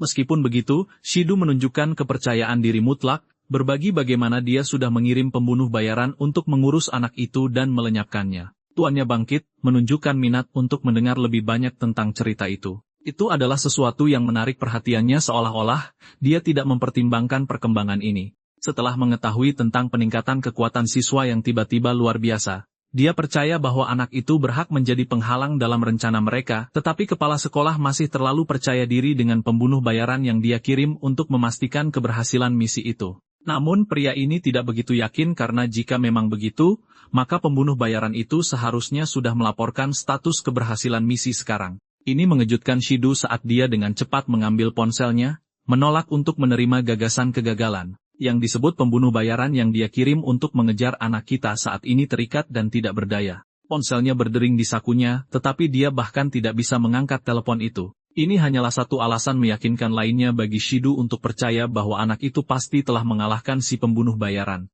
Bosnya menganggap ini sebagai kegagalan misi seketika. Sementara Shido merasa frustrasi, dia memiliki kesan yang baik tentang Kurobane Ren, tetapi tidak setinggi ini. Dia kehabisan pilihan di sini sampai tuannya merekomendasikan metode yang sangat masuk akal. Jika mereka berurusan dengan penyihir yang sangat berbakat, maka yang harus mereka lakukan hanyalah memaksa teman-temannya menjadi umpan untuknya. Rencana semacam ini membuat kepala sekolah bajingan itu sangat bersemangat, karena dia bisa menebak secara samar apa yang dituju tuannya. Cidu menangkap sebuah cincin yang dilemparkan tuannya kepadanya. Dan meskipun dia pikir ini terlalu dini untuk metode ini, benar juga bahwa mereka membutuhkan data untuk tahap eksperimen berikutnya. Kepala sekolah menyeringai lebar, meyakinkan keberhasilan misi kali ini, karena inilah alasan mereka mengumpulkan begitu banyak penyihir sejak awal. Sang pemimpin tertarik dengan perkembangan mendadak ini, dan menantikan lebih banyak kejutan menarik. Dia dalam suasana hati yang begitu positif, sehingga dia bertanya-tanya apakah sudah waktunya untuk membuka gerbang hitam sejati ke dunia ini. Dan perlu diingat, gerbang dengan kesulitan tertinggi yang diketahui saat ini adalah merah. Keesokan harinya setelah diskusi ini, anak kita dipanggil ke ruang kantor dengan pengumuman aneh lainnya. Dia terkejut mendengar Shidu menyoroti kesalahannya sendiri dalam menilai kemampuan siswa Kurabane, dan bahkan meminta maaf atas semua perilaku kasar yang telah dia lakukan sejauh ini. Shidu mengerti bahwa perubahan sikapnya mungkin tampak sedikit aneh, tapi itu murni karena dia sekarang sadar akan potensi sejati anak itu. Itulah sebabnya dia ingin memperlakukan anak kita dengan hormat. Mendekat, kepala sekolah berbagi informasi tentang masuknya dan peningkatan kejadian gerbang baru-baru ini. Untuk alasan itu, dia ingin anak kita bekerja sama dengan ketua OSIS Izumiya untuk membantu menyegel gerbang sebanyak mungkin. Mencerna kata-katanya, Kurabane mengerti bahwa peran mereka adalah memantau area di mana frekuensi gerbang tinggi. Kepala sekolah sangat gembira karena anak itu cepat mengerti dan menawarinya jabat tangan, bertingkah seolah dia benar-benar percaya padanya. Sekarang Kurabane mengikuti sandiwaranya, tapi dia bukan protagonis manhwa yang bodoh pada umumnya. Dia tahu babi pembohong ini merencanakan sesuatu di baliknya, itulah sebabnya anak kita punya rencananya sendiri. Jabat tangan barusan, Kurabane mencampurkan sihir kegelapannya untuk sesuatu yang ekstra. Setelah pertemuan itu, dia memberitahukan strateginya kepada Izumiya. Sebelumnya, dia memasang jebakan, dan kemudian dia mengungkapkan berita mengejutkan tentang upaya pembunuhan Hashiba terhadapnya atas perintah kepala sekolah. Tidak jelas apakah kepala sekolah sudah menyadarinya, tetapi Kurabane dapat dengan mudah melihat tujuan asli Shiro. Itu membuat ketua OSIS bertanya-tanya mengapa dia tidak menolak tawaran pria itu karena itu tidak masuk akal. Sayangnya, Kurabane mengakui bahwa mereka memang perlu mengurus gerbang dan dia punya rencana sendiri untuk melawan. Masalahnya dia hanya memikirkan semuanya untuk dirinya sendiri, jadi dia juga berencana menyegel gerbang sendirian. Tiba-tiba, Izumiya meninggikan suaranya, menyatakan pilihannya untuk ikut juga. Dia tidak mau mengabaikan kenyataan hanya karena berbahaya dan ingin membantu temannya kapanpun dibutuhkan. Bahkan Luna bisa melihat bahwa gadis ini sangat keras kepala, jadi tidak ada gunanya melawannya. Akhirnya, anak kita setuju dan menetapkan waktu malam untuk misi mereka. Di adegan berikutnya, mereka bersiap-siap untuk perburuan. Berjalan di sekitar area, anehnya mereka tidak merasakan adanya kebangkitan gerbang di sini.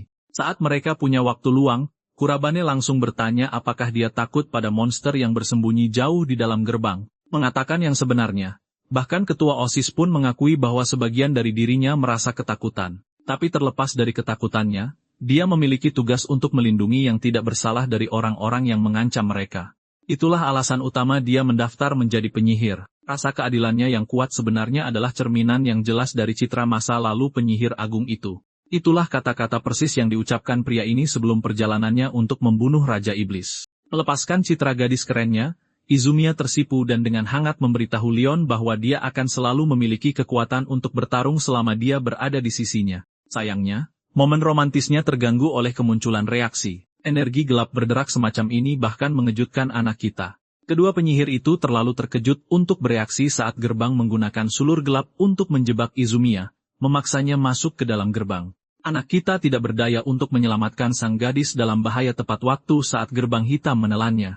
Kemunculannya yang tiba-tiba tidak diantisipasi oleh Kurabane, yang ketakutan oleh tekanan hebat yang terpancar dari gerbang. Tidak ada waktu baginya untuk takut karena temannya dalam bahaya besar. Orang yang mengendalikan seluruh situasi adalah kepala sekolah, yang menyaksikan kejadian itu di 8 monitor berbeda. Dengan ini, dia telah menciptakan umpan yang sempurna untuk Kurabane. Sang dalang mengharapkan rencananya berjalan cepat sesuai harapannya. Hal terbaik tentang gerbang hitam adalah makhluk di dalamnya adalah monster penghancur terkutuk, yang suka memangsa penyihir dengan mana dalam jumlah besar. Ini membuatnya bertanya-tanya bagaimana anak muda itu akan menanggapi gerbang yang begitu menakutkan. Kurabane hendak masuk, tetapi Luna datang, memohonnya untuk mempertimbangkan kembali tindakannya. Ini bukan gerbang biasa, ini jauh lebih berbahaya daripada gerbang merah, dan tidak ada yang tahu apa yang ada di dalamnya. Kurabane sudah tahu bahwa kemunculan gerbang di tempat ini bukanlah suatu kebetulan, melainkan situasi yang telah direncanakan sebelumnya. Ini adalah peristiwa yang dimanipulasi oleh kepala sekolah, memancing mereka ke sini agar dia bisa menjebak mereka berdua di dalam gerbang dan menghabisi mereka bersama.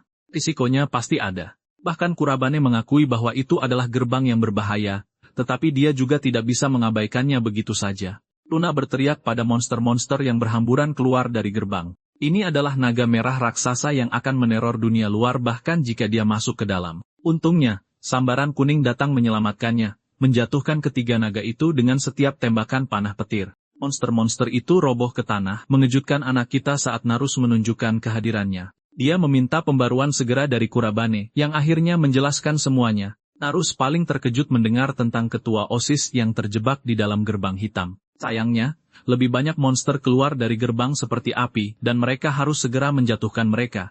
Kurabane ingin membantu, tetapi Naruse bersikeras bahwa dia bisa menangani ini sendirian, memungkinkan Kurabane menyelesaikan urusan di dalam gerbang. Ini strategi yang berat, tapi inilah yang terbaik yang mereka punya. Jadi Kurabane melesat maju dan bertujuan untuk masuk ke dalam gerbang. Wakil ketua OSIS kesal karena dia tidak layak menyelamatkan Izumiya, tetapi kenyataannya bahkan dia mengerti bahwa Kurabane adalah satu-satunya orang yang bisa menyelamatkannya. Dia menyerahkan harapannya padanya dan menatap monster-monster itu, menyatakan dirinya sebagai lawan mereka sambil menembakkan panah petir ke naga-naga itu. Akhirnya, mari kita masuk ke dalam gerbang hitam untuk menjelajahi lingkungannya. Cara termudah untuk menggambarkannya adalah lanskap yang hancur, sama sekali tanpa kehidupan normal. Di sini, Kurabane menugaskan familiarnya misi yang sangat penting. Ingat naga lahar yang mereka hadapi di gerbang merah.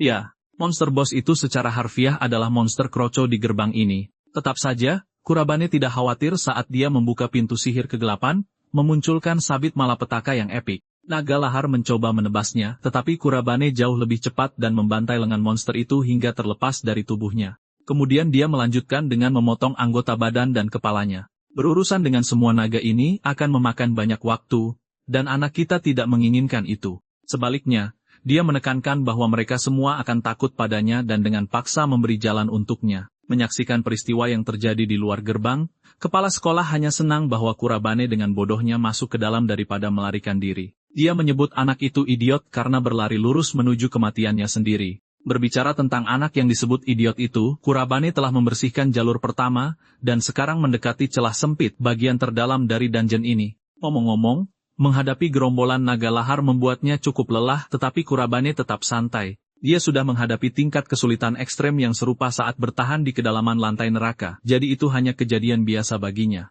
Sekali lagi, keyakinannya membantu kepercayaan diri Luna padanya karena sekarang satu-satunya misi mereka adalah menyelamatkan Izumiya dan selesai dengan tempat ini. Berbicara tentang dia, saat ini dia terkurung dengan banyak tentakel di sekujur tubuhnya, membuatku bertanya-tanya tentang selera penulis saat menulis cerita ini. Monster boss sebenarnya adalah monster mengerikan bermata satu, dan ia menyandera Izumiya meskipun dia berjuang tanpa henti untuk bebas. Anehnya, dia merasa energinya terkuras dari tubuhnya yang hanya menggambarkan kengerian macam apa yang akan dilepaskan monster ini jika ia melarikan diri ke dunia luar. Ribuan orang akan mati sementara Izumiya bertanya-tanya apakah teman baiknya berhasil keluar dengan selamat. Pada saat yang sama, dia tahu ini bukan waktunya untuk menjadi pengecut. Mengetahui bahwa dia tidak akan menyerah, dia mengumpulkan sedikit kepercayaan diri untuk merapal mantra api. Aksi heroik Izumiya gagal total karena dia tidak bisa merapal sihir sama sekali, menyadarkannya bahwa monster ini menguras mana dari tubuhnya. Monster itu membuka mulutnya yang seperti penyedot debu raksasa, penuh dengan spiral gigi tak berujung yang akan menjadi akhir hidup Izumiya. Ketua OSIS bersiap untuk akhir hayatnya sampai dia mendengar anak kita melesat masuk dengan sabitnya, memotong-motong tentakel menjijikan makhluk itu. Monster itu berteriak kesakitan saat Kurabane meminta maaf padanya karena datang terlambat. Keputusasaannya kini telah lama hilang, digantikan dengan harapan bahwa pelindung tercintanya telah tiba. Beralih ke kepala sekolah yang licik, dia dengan bangga melaporkan situasi gerbang dan menyatakan akhir dari Kurabane. Tuannya ingin kedua penyihir kuat ini menjadi makanan untuk monsternya yang keji.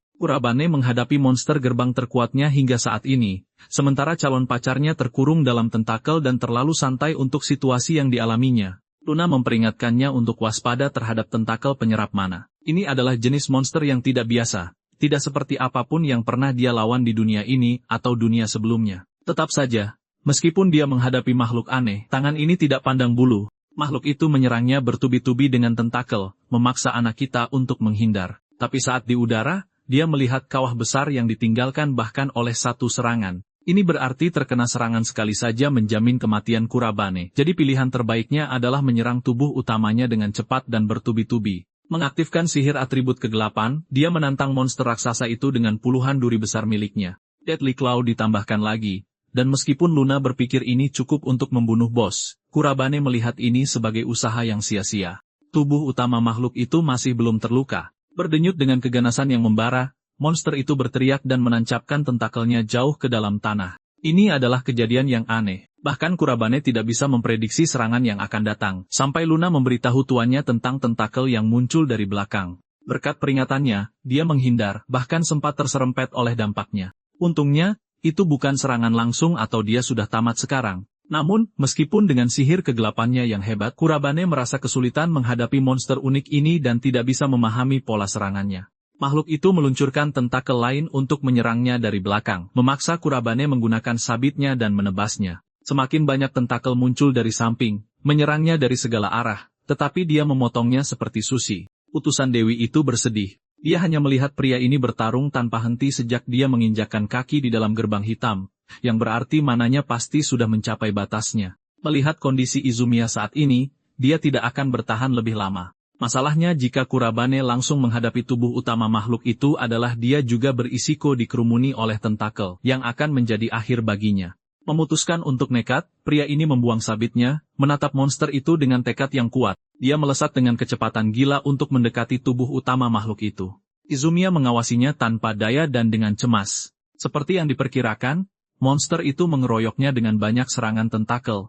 Melawan mereka, dia menggunakan mantra Grim Eater dari kedua tangan untuk menciptakan retakan dimensional yang menelan semua tentakel yang datang. Kemudian dia berlari ke arah tubuh utama menggunakan tentakel yang sama, memaksa monster itu menutupi tubuh utamanya untuk bertahan. Kurabane tidak akan membiarkan satu-satunya kesempatannya sia-sia, jadi dia menggunakan sihir kegelapan lagi, merapal selusin portal dan menembakkan ledakan energi, mantra yang dikenal sebagai Blind Edge. Ini menghancurkan semua pertahanan, membuat tubuh utama benar-benar rentan terhadap serangan. Kurabane melompat untuk menghadapi mata raksasanya, menyatakan akhir dari segalanya. Sebagai serangan terakhirnya, dia mengumpulkan sisa-sisa mananya untuk mantra pamungkas Lost Force, meninju mata monster itu dengan pukulan penghancur. Ini memberikan kerusakan yang cukup bagi sang bos untuk meledak kesakitan. Tentakelnya lenyap, bahkan membebaskan Izumiya dari cengkeramannya. Pertarungan berakhir saat ketua OSIS jatuh dari langit. Satria berbaju zirahnya menyelamatkannya dengan aman. Kurabane memeriksa kondisinya,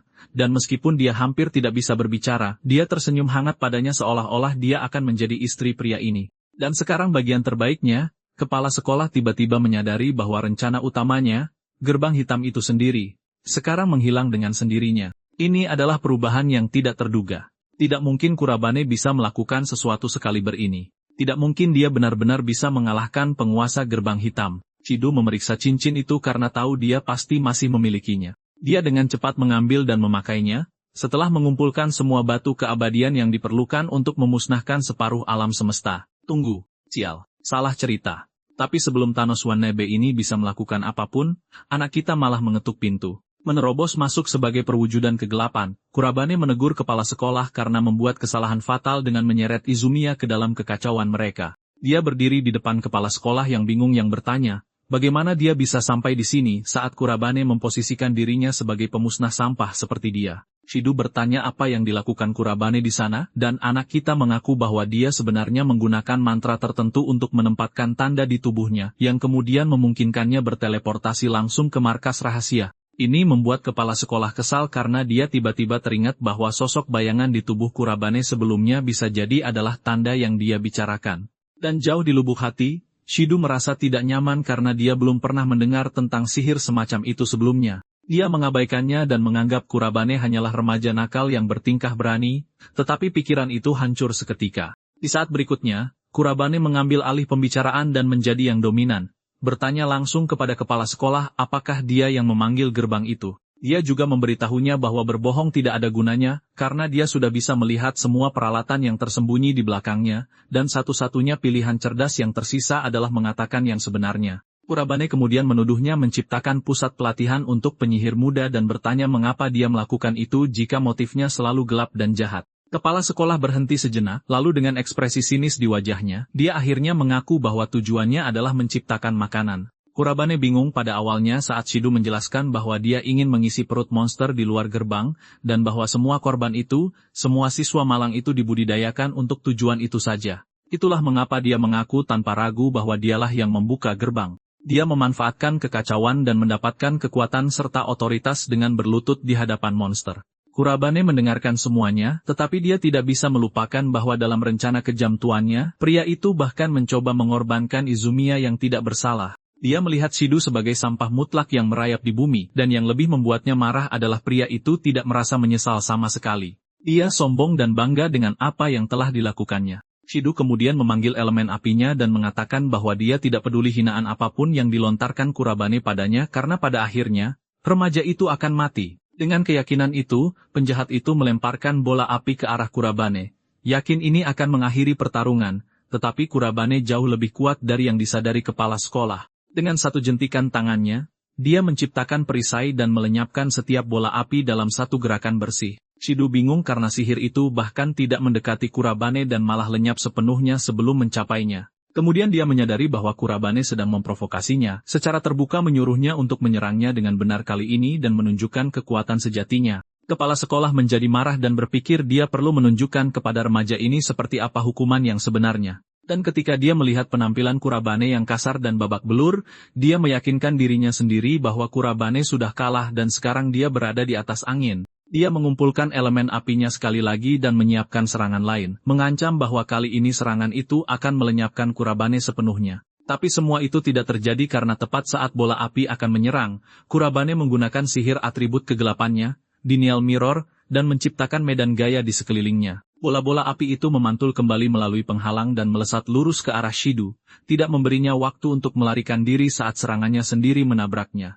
Dia berteriak kesakitan dan jatuh ke tanah, batuk mengeluarkan asap tebal saat tubuhnya gemetar. Dia tidak percaya bahwa seorang siswa yang pernah dia anggap tidak kompeten dapat mengalahkannya dengan begitu mudah. Tapi ketika dia mendongak dan melihat aura yang memancar dari Kurabane, dia akhirnya mengerti bahwa dia tidak menghadapi orang biasa. Kepala sekolah memaksa dirinya untuk berdiri dan menyadari bahwa dia tidak punya pilihan lain selain memanggil gerbang di sana jika dia ingin memiliki kesempatan untuk menang. Dia membanting telapak tangannya ke bawah untuk mengaktifkan sihir, tetapi sebelum dia bisa selesai, sesuatu menembus tangannya, dan dia berteriak kesakitan. Kurabane berjalan ke arahnya dan dengan tenang mengatakan bahwa dia tahu yang sebenarnya, bahwa dengan memakai semua cincin itu, kepala sekolah dapat mewujudkan sebuah gerbang. Shido terhuyung mundur dan dengan putus asa memohon pengampunan. Tapi sebelum kata-kata itu sepenuhnya keluar dari mulut kotornya, Kurabane memukulnya dengan keras dan menghancurkan rahangnya, membuatnya jatuh ke tanah. Kurabane mengangkatnya dan memberitahunya bahwa dia akan memastikan dia mengatakan yang sebenarnya. Dia menuntut untuk tahu untuk siapa dia bekerja dan di mana mereka sekarang. Tapi sebelum dia bisa bertanya lebih banyak, bayangan hitam tiba-tiba keluar dari mulut kepala sekolah. Dia terdiam dan jatuh tak bernyawa ke lantai. Urban menyadari bahwa dia telah kehilangan kesempatannya untuk mendapatkan jawaban. Tetapi di tempat lain, di dalam ruangan yang luas dan sepi, seorang pria berambut pirang dengan tenang merenungkan bagaimana dia telah kehilangan salah satu pionnya. Dia tahu Kurban mungkin telah memenangkan pertempuran kecil ini, tetapi saat Pangeran Shark bangkit dan menatap bulan, dia mengerti bahwa perang sudah di depan mata dan masih jauh dari selesai. Keesokan harinya, Kurobane bertemu Azumiya di atap saat dia menatap bendera yang sangat dibencinya. Dia menjelaskan apa yang terjadi dengan Shido dan bagaimana pria itu kehilangan semua ingatannya saat bangun setelah serangan itu. Pihak berwenang tetap menahannya, tetapi kebenarannya tetap tidak berubah. Gerbang terus muncul di tempat lain, yang berarti Shido bukan satu-satunya dalang di balik konspirasi ini. Ini cocok dengan teori yang sudah dipercaya Kurobane, dan tidak ada keraguan dalam benaknya, bahwa Shark terlibat entah bagaimana. Sebuah suara pelan bergema di benaknya, memperingatkannya untuk tidak lengah karena perang semakin dekat. Kurobane sudah tahu ini, dan dalam keheningan, dia menantang Shark untuk melakukan yang terburuk karena apapun yang terjadi, dia akan menemukannya dan menghancurkannya. Beberapa saat kemudian, Kurobane mencoba tidur ketika kenangan dari kehidupan masa lalunya kembali muncul. Dia ingat mengalahkan Raja Leon, dan kemudian kembali ke panti asuhannya sebagai pahlawan kemenangan, berjanji pada anak-anak kecil di sana bahwa dia akan mengajari mereka sihir. Dia ingat betapa senangnya dia dulu bekerja bersama Pangeran Shark dan bagaimana semua itu berakhir dengan pengkhianatan brutal dan mematikan, yang menyebabkan kematian semua orang yang dia cintai. Mimpi buruk itu menjadi terlalu berat untuk ditanggungnya, dan dia terbangun dengan panik. Saat dia mengatur napas, dia melihat sinar matahari masuk melalui jendela dan menyadari bahwa hari sudah pagi. Dia tahu Shidu sekarang sudah dipecat setelah semua yang terjadi, tetapi dia juga tahu pria itu tidak pernah bertindak sendirian.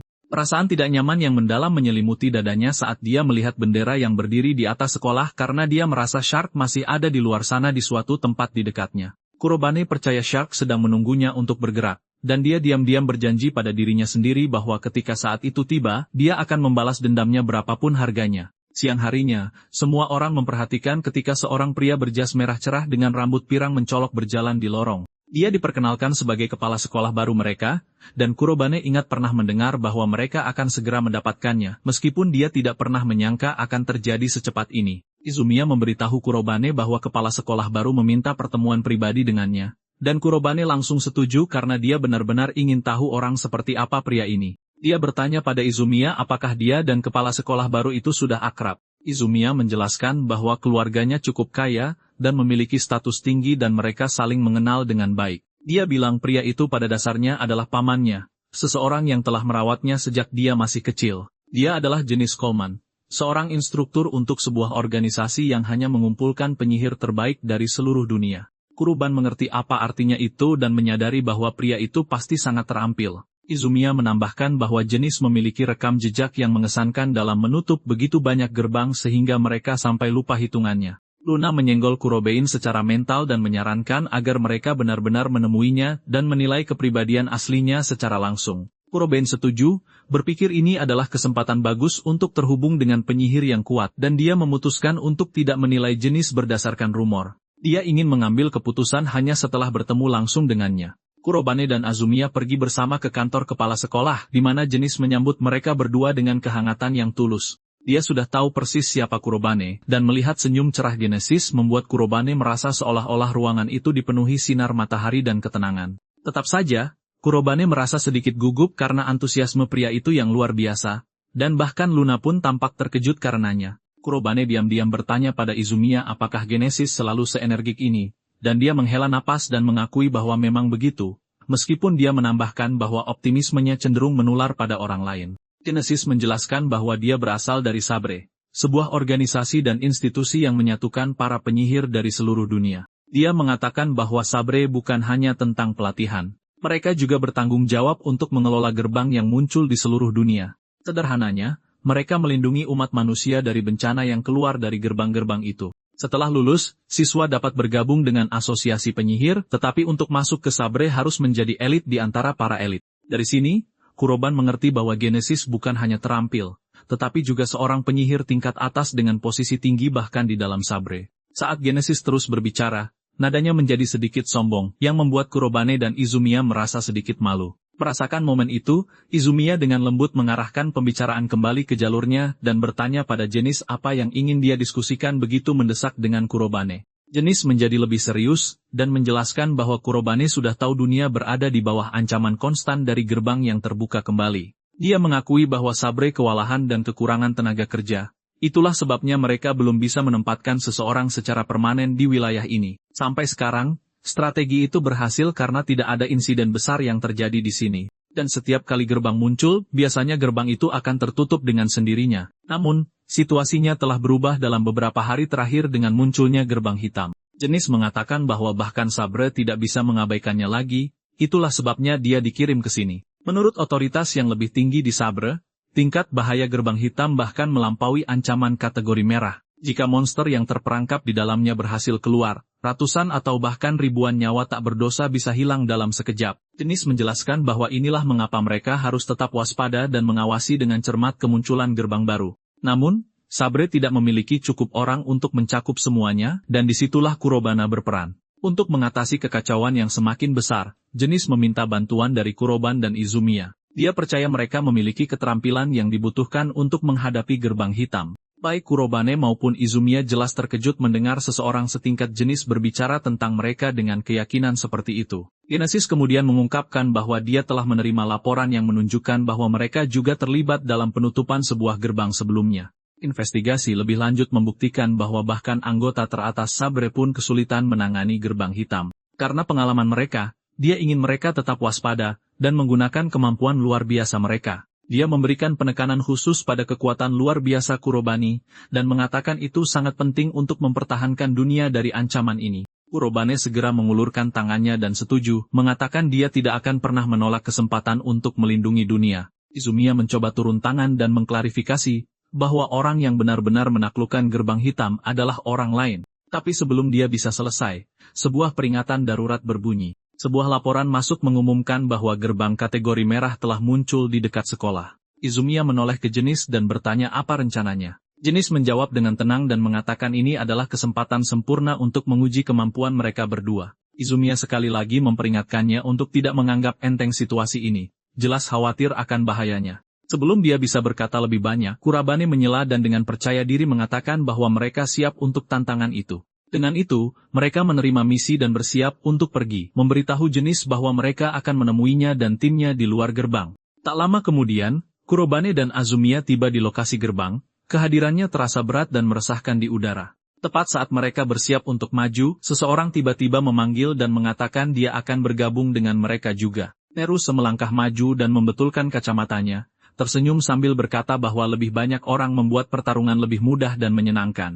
Kurobane mempertimbangkannya sejenak dan setuju bahwa mendapatkan bantuan tambahan adalah langkah yang cerdas. Dengan tim mereka yang sekarang lengkap, mereka melangkah menuju gerbang bersama-sama. Masing-masing dari mereka membawa tekad dan kepercayaan diri mereka sendiri, bertekad untuk menaklukkan apa yang ada di depan.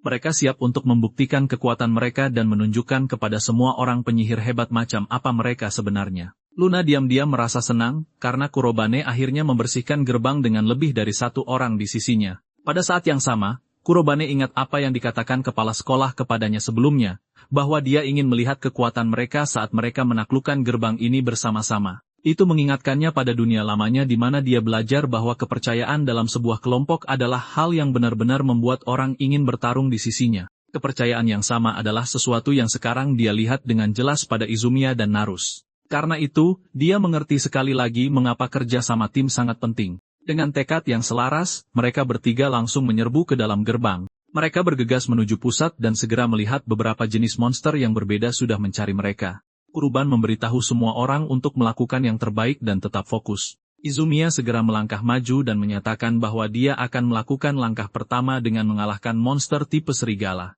Dia memanggil tombak esnya dan menembakkan tombak es tajam lurus ke arahnya, menembus tubuhnya. Namun, seekor serigala menerobos serangannya dan menerjang ke arahnya. Pada detik terakhir, Kurobane bereaksi dan menggunakan sihir atribut gelapnya untuk membelah makhluk itu menjadi dua. Saat menangani ancaman itu, Kurobane tidak menyadari golem batu perlahan mendekat di belakangnya. Saat dia menyadarinya, dia berteriak agar Nerus menggunakan sihirnya. Tepat pada waktunya, Nerus melepaskan tembakan petir yang diarahkan langsung ke mata golem, cukup merusaknya untuk menghentikan serangannya dan melindungi Kurobane. Luna kemudian dengan mendesak menarik perhatian Kurobane ke arah segerombolan kelelawar yang menyerbu ke arahnya dari atas. Kurobane dengan tenang memberitahunya untuk tidak khawatir. Sekali lagi, dia melepaskan sihir atribut gelapnya, ledakan amarah, dan menciptakan gelombang gema yang kuat yang membuat kelelawar terbang kembali sebelum jatuh ke tanah, tak bernyawa. Luna merasa lega dan senang saat Kurobane akhirnya menghela napas dan menurunkan kewaspadaannya. Setelah pertempuran mereda dan area menjadi tenang, Izumiya meminta maaf dan mengatakan dia menjadi beban dan yang lain harus menjaganya.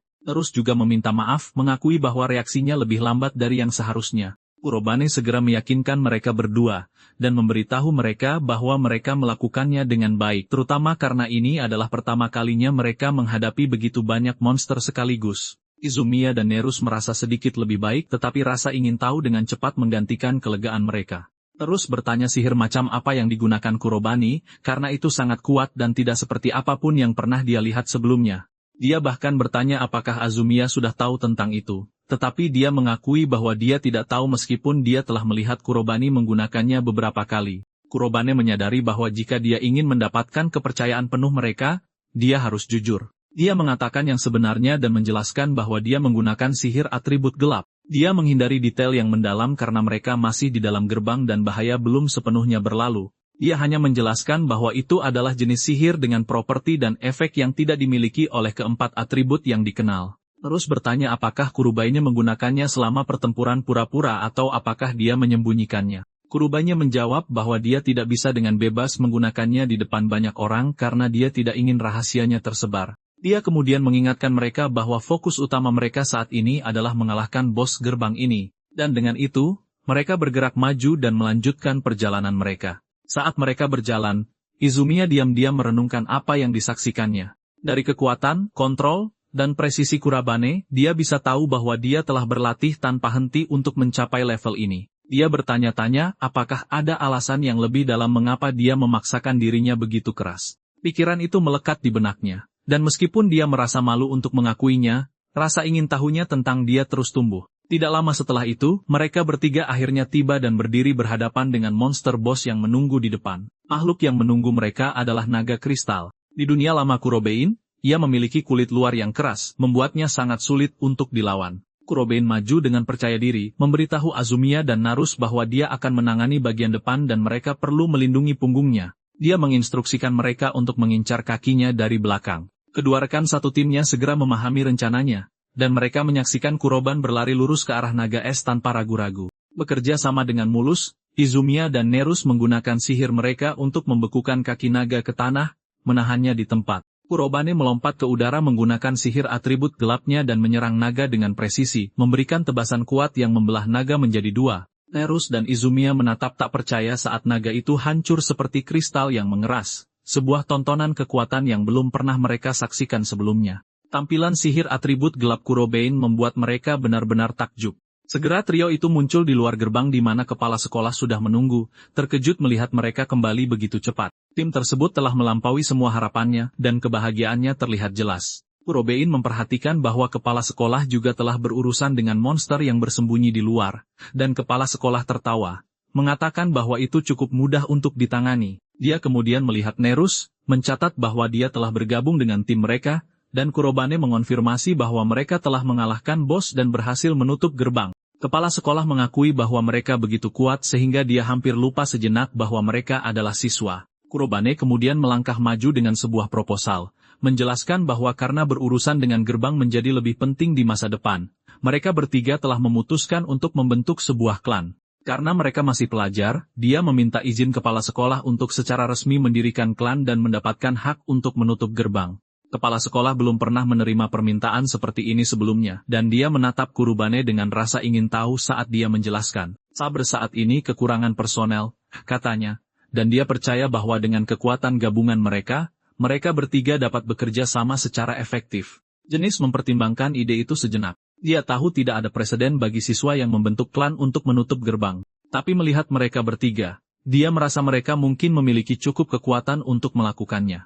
Setelah berpikir beberapa saat, dia akhirnya setuju untuk mengizinkan mereka membentuk klan. Dia juga meyakinkan mereka bahwa mereka tidak perlu khawatir tentang mengikuti kelas reguler karena dengan wewenangnya, dia akan mengubah semua pencapaian klan mereka menjadi nilai. Kurobane merasakan gelombang kebahagiaan atas hasilnya, melirik Izumiya dan Nerus untuk melihat bahwa mereka berbagi kegembiraan yang sama. Baginya, rasanya rencana mereka akhirnya menjadi kenyataan. Tak lama kemudian, mereka pindah ke ruang pertemuan baru mereka, dan Kurobane meletakkan tablet di atas meja. Layar menyala dengan peta yang dipenuhi penanda warna-warni. Dia menjelaskan bahwa itu menunjukkan lokasi gerbang yang sebelumnya terbuka, dan waktu ketika dia menutupnya. Dia ingin tahu apakah mereka bisa mendeteksi pola apapun. Baik Izumiya maupun Nerus tercengang. Sebagian besar fokus pada fakta bahwa Kurobane menangani begitu banyak gerbang sendirian. Izumiya ingat mendengar cerita beberapa hari yang lalu tentang gerbang yang muncul di tempat-tempat acak hanya untuk ditutup dengan cepat tanpa penjelasan. Sekarang dia menyadari bahwa Kurobane berada di balik semua itu. Terus menelan ludah dengan hormat dan mengakui bahwa apa yang dicapai Kurobane mengesankan sekaligus sembrono. Luna setuju dalam hati. Izumiya mengingatkan Kurobane bahwa sekarang setelah mereka menjadi bagian dari klan yang sama, mereka harus bekerja sama, dan dia harus menghindari melakukan gerakan solo yang berisiko lagi. Kuroban mengakui kesalahannya dan berjanji untuk bekerja sebagai tim mulai sekarang. Luna tersenyum, senang melihat Kurobein akhirnya berinteraksi dan bersosialisasi dengan baik di dunia ini. Nerus kemudian mengangkat kekhawatiran baru. Jika begitu banyak gerbang yang muncul, monster mungkin bukan satu-satunya ancaman mereka. Esensi sihir yang mengalir dari gerbang bisa sama berbahayanya. Kurobein merenungkan ini dengan serius. Luna telah memperingatkannya ketika dia pertama kali tiba di dunia ini bahwa esensi sihir, meskipun membantu dalam membangkitkan kekuatan beberapa orang, beracun bagi manusia biasa dan dapat menyebar seperti wabah yang mematikan. Izumiya menunjukkan bahwa jika sejumlah besar esensi sihir meluap, korbannya bisa sangat besar. Kurobane setuju dan memutuskan bahwa mereka harus melakukan patroli untuk mencegah bencana seperti itu. Tujuan mereka sekarang adalah menghentikan masalah di sumbernya. Malam itu, mereka bersiap-siap dan mulai berpatroli. Izumiya memperhatikan tentara Sabre juga hadir, dan Kurobani menyadari situasinya serius, jika bahkan anggota elit berada di lapangan. Tiba-tiba, Kurobain berhenti, melihat gerbang yang baru terbuka, membuat rekan satu timnya bingung sejenak. Seorang prajurit Sabre menerima pemberitahuan dan mengonfirmasi bahwa sebuah gerbang baru telah muncul 5 km ke arah barat daya. Tanpa ragu-ragu, semua orang bergegas menuju insiden itu. Mereka tiba dan mendapati kota dalam kekacauan. Sebuah gerbang merah telah muncul di tengah jalan, dan orang-orang berlarian menyelamatkan diri.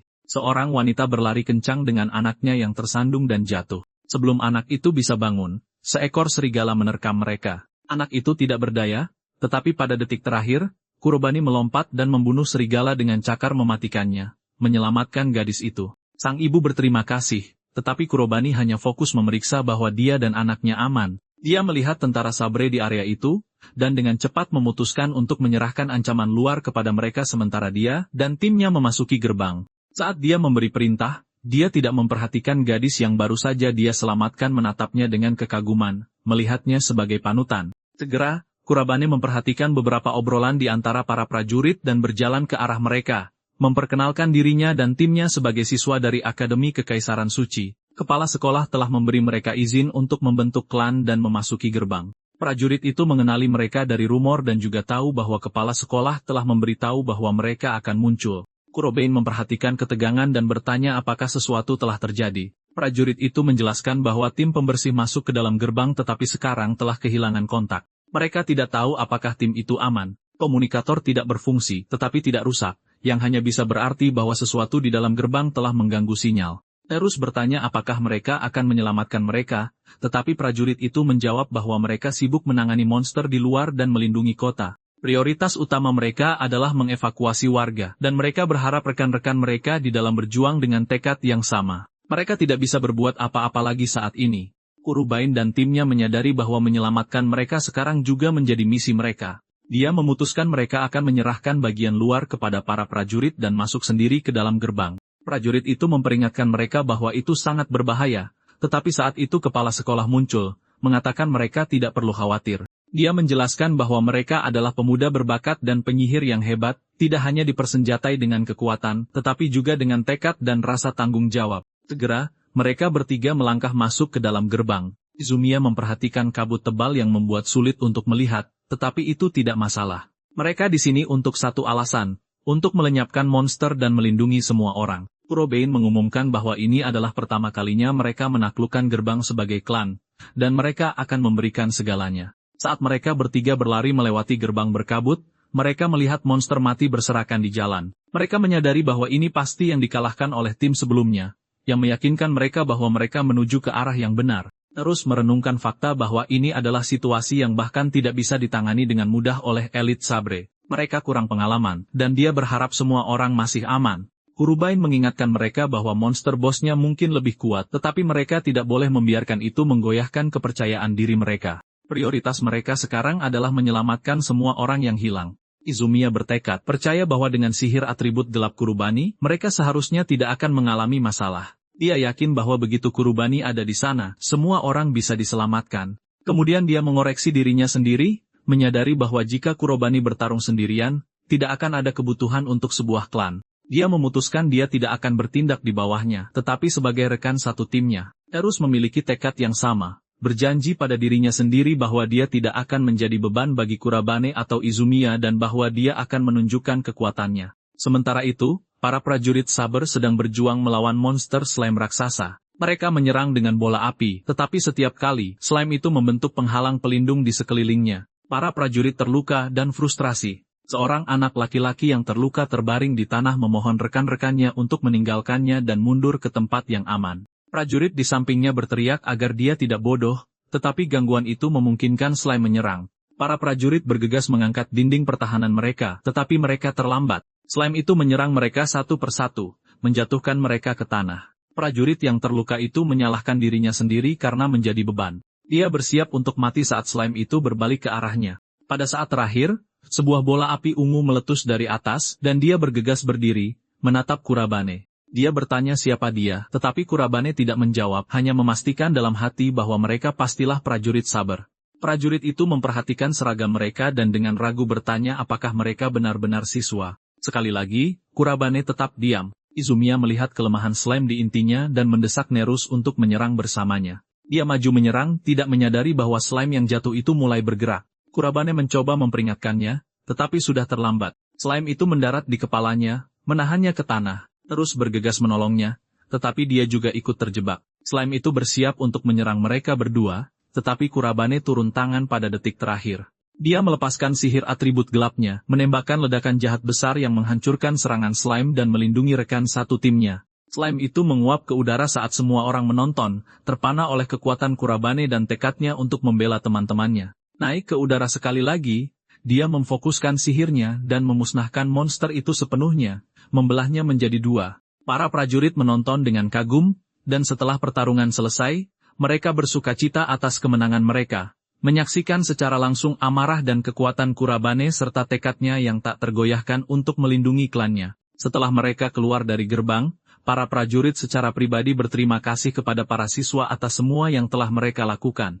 Kurabane dengan rendah hati menjawab bahwa mereka hanya melakukan tugas mereka. Kepala sekolah tertawa, dan mengatakan bahwa inilah yang dia harapkan. Kekuatan mereka persis seperti yang dia jelaskan kepada sesama prajuritnya. Dia selalu berpikir mereka bertiga sudah menjadi penyihir yang luar biasa. Bahkan prajurit itu setuju dan mengakui dia merasa malu, karena meremehkan mereka karena status siswa mereka. Dia meminta semua prajurit untuk memberi hormat kepada mereka, dan mereka melakukannya tanpa ragu-ragu. Kurabane dan rekan-rekan setimnya merasa sangat tersentuh oleh isyarat itu, rasa bangga membuncah di dalam diri mereka. Ketika Kurabane kembali, Luna menyambutnya dengan senyum cerah, bangga dengan pencapaiannya. Kurabane mengingatkannya bahwa menjaga keamanan orang-orang sabar sama pentingnya, dan Luna setuju. Dia juga memujinya karena diundang untuk bergabung dengan sabar setelah lulus, yang membuatnya merasakan kebahagiaan yang langka. Saat itu, terdengar ketukan di pintu. Kurabane pergi untuk membukanya dan menemukan Izumiya berdiri di sana. Dia meminta maaf karena mengganggunya begitu larut. Kurabane bertanya apakah semuanya baik-baik saja, dan Izumiya, dengan pandangan malu-malu, bertanya apakah dia bisa memiliki waktu pribadi dengannya. Izumiya duduk di tempat tidur Kurabane, dan dia hampir tidak percaya bahwa dia memintanya untuk mengajarinya sihir. Dia mengaku bahwa dia merasa tidak berdaya dengan keadaannya saat ini, dan dia sudah lama menginginkan bantuannya. Kurabane berpikir sejenak, mengingat bagaimana perasaannya setelah pertempuran sebelumnya ketika monster slime menangkapnya dengan begitu mudah. Apa yang terjadi tidak dapat dihindari, tetapi dia tidak membutuhkan penghiburan. Dia bukan gadis seperti itu. Yang dia butuhkan adalah tahu bagaimana cara untuk menjadi lebih baik. Kurabane setuju dan memberitahunya bahwa dia bisa mengajarinya cara bertarung. Izumiya berseri-seri dengan kebahagiaan, dan Kurabane berpikir dalam hati bahwa dia sama sekali tidak berubah, selalu terus terang dan sederhana. Mereka pindah ke atap, dan Kurabane mengatakan mereka harus segera mulai. Saat itu, seseorang menyela mereka. Terus tidak percaya bahwa mereka sekali lagi berencana untuk berlatih secara terpisah. Dia bertanya apakah dia bisa bergabung, dan Izumiya dengan malu bertanya apakah dia benar-benar ingin diajar oleh Kurabane juga. Terus bersikeras dia mau dan mengeluh bahwa tidak adil jika Izumiya memulai lebih dulu. Mereka berdua mulai bertengkar, dan Kurabane memperhatikan bahwa Nerus sama bersemangatnya untuk belajar seperti Izumiya. Luna berkomentar bahwa Nerus sangat terbuka, mengamati dinamika mereka. Terus berdeham dan mengingatkan mereka bahwa sebagai sebuah klan, mereka perlu bekerja sama dan tidak boleh tertinggal dari Kurabane. Kurabane setuju dan mengatakan mereka akan melakukan ini sebagai sebuah tim, tetapi dia yakin mereka sudah memiliki pemahaman yang kuat tentang sihir mereka. Mereka tahu dasar-dasarnya dan bahkan teknik-teknik tingkat lanjut, tetapi mereka perlu memperbaiki kebiasaan mereka. Kurabane memberikan contoh dalam pertempuran. Izumiya cenderung maju tanpa berpikir, dan dia menyadari bahwa dia benar. Dia menjelaskan bahwa ketika dia terlalu fokus, dia menciptakan titik buta. Nerus, di sisi lain, cenderung tidak membuat prediksi sebelumnya. Dia bertanya apa maksud Kurabane dengan itu.